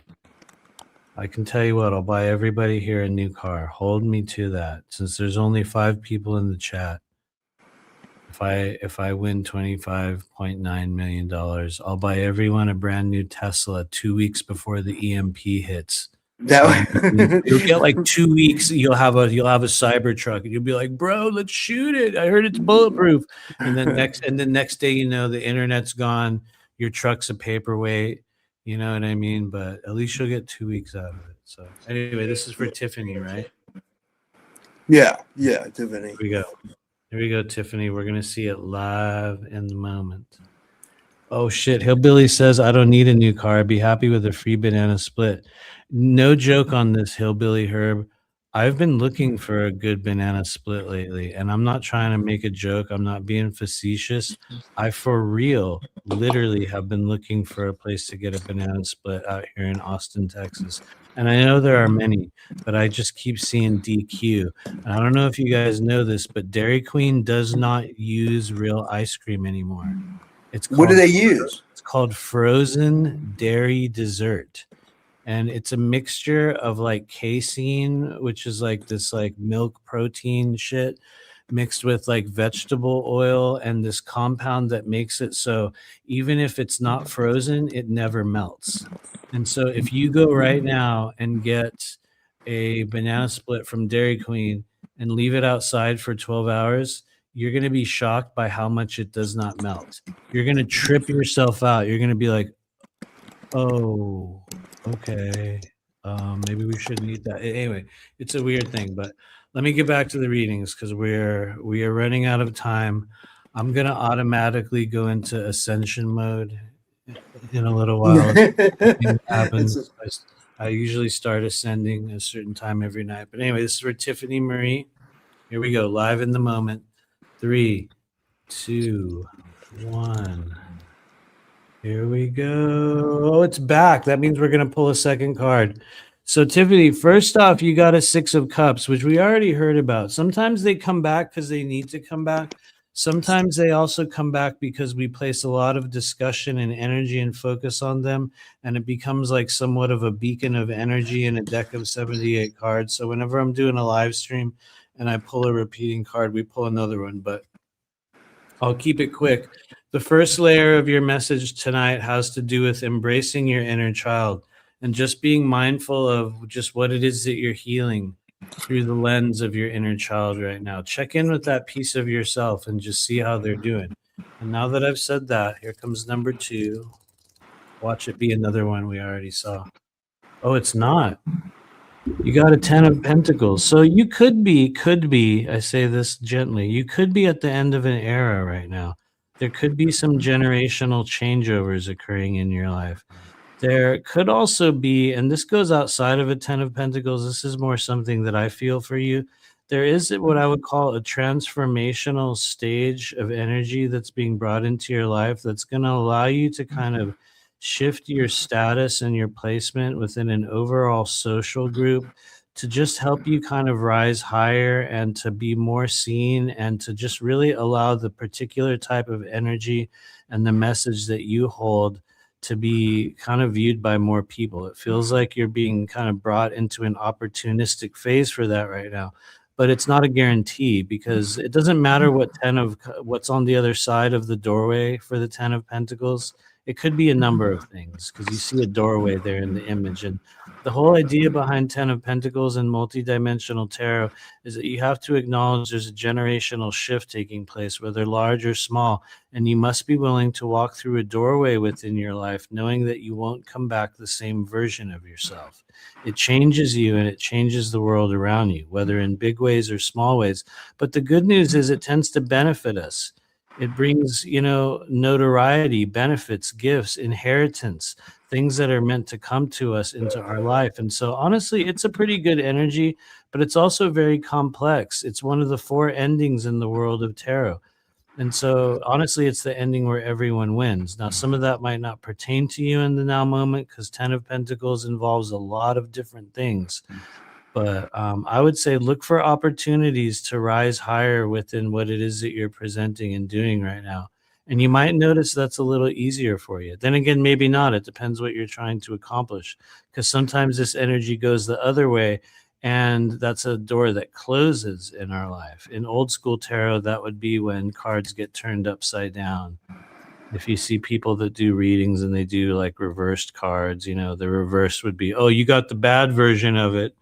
That means that, you know, a doorway that could have brought you into a new stage is closing, you know what I mean, or something like that. But we don't do reversals in multidimensional tarot. So in general, I will leave it there. It's an opportunistic time for you. Check in with your inner child. And I will shut up now. Here we go. And this is the last one, guys. This is Mosaic, and she's a big Mournian. supporter of the show. What's up? She likes both of us, our shows a lot. Yeah, Oh, thanks. let me see here. I don't think she had a question. Sorry, you can tell I'm starting to get tired. I'm kind of like, you know Oh what no, I it's mean? okay. Like, Oh, I guess it's almost midnight for you. It's 11 for me. So yeah, no, it's all good. I'm It's not all tired. good. I'm You've been getting doing like shows where all I'm day, like, I dude. don't You've know. been Yeah. doing them all day. It's okay. It's okay, for real. Dude, I had a blast. This was awesome. This was so much fun. You know, this Yeah, was like thanks. Yeah, thank you. Sorry that it always that goes on first so part of the long. show where we just talked for like 2 hours was, dude, that was like epic. Like, I'm gonna It try to is clip fun, some of man. that stuff. You know, Oh like, yeah, do it. Yeah, use the AI thing. I keep on forgetting to use that, mainly because I hate looking at myself on camera. So I hardly use the AI like I got stuff. a tip for you, and this is for anybody else who watches this. So if you watch the show, you're gonna get a tip. If you're on Substack, you just upload your video to Substack, you know, and then it'll create 4 clips for you. It does it for every video you upload. So if you upload your video to Substack, you're gonna get a little bit of exposure because you're putting your video on Substack. But then Substack automatically for free makes 4 clips for you that you can then use and you can take and put on Instagram and stuff like that, Oh, nice. Okay. instead of paying for some Okay. like AI. That's You know what I very, mean? very good. That's very good to know. Now I got to figure out Substack. But anyway, in the meantime, we're going to pull a card for Moniac. Thank you for waiting all this time. Thank you to everyone else who has hung out here. If you stayed here for the entirety of our 2-hour and 45-minute broadcast, I want to say thank you very, very sincerely for just being here and being part of this moment in time. This is going to be for Moniac. Here we go. We'll see it together. 3, 2, 1. Boom. Whoa, Moniac, what's going on? Hello, you got a 2 of Cups. What type of new relationships, new moments of union, coming togethers, you know what I mean? Chemistry moments, sparks that you see in the eyes of others. What moments have you had like that recently? And if you haven't had any moments like that recently, is that a thing that you desire? Is that something that you're looking for? 2 of Cups is not always a romantic energy. It certainly can be, and for a lot of people it is, but it depends on the beholder or maybe the receiver, and it depends on where you stand with what this symbolizes in your life. To some people, the 2 of Cups, it signals the arrival of a benevolent and hopefully beautiful new stage of union where we come together with someone, we see eye to eye, chemistry occurs, and we create something beautiful. And it's not always, you know, necessarily romantic, but like I said, it depends on where you stand with that energy. It could be a benevolent new business agreement. It could be a really cool new friendship, or it could be someone walking into your life where, you know, you had no idea and boom, there they were.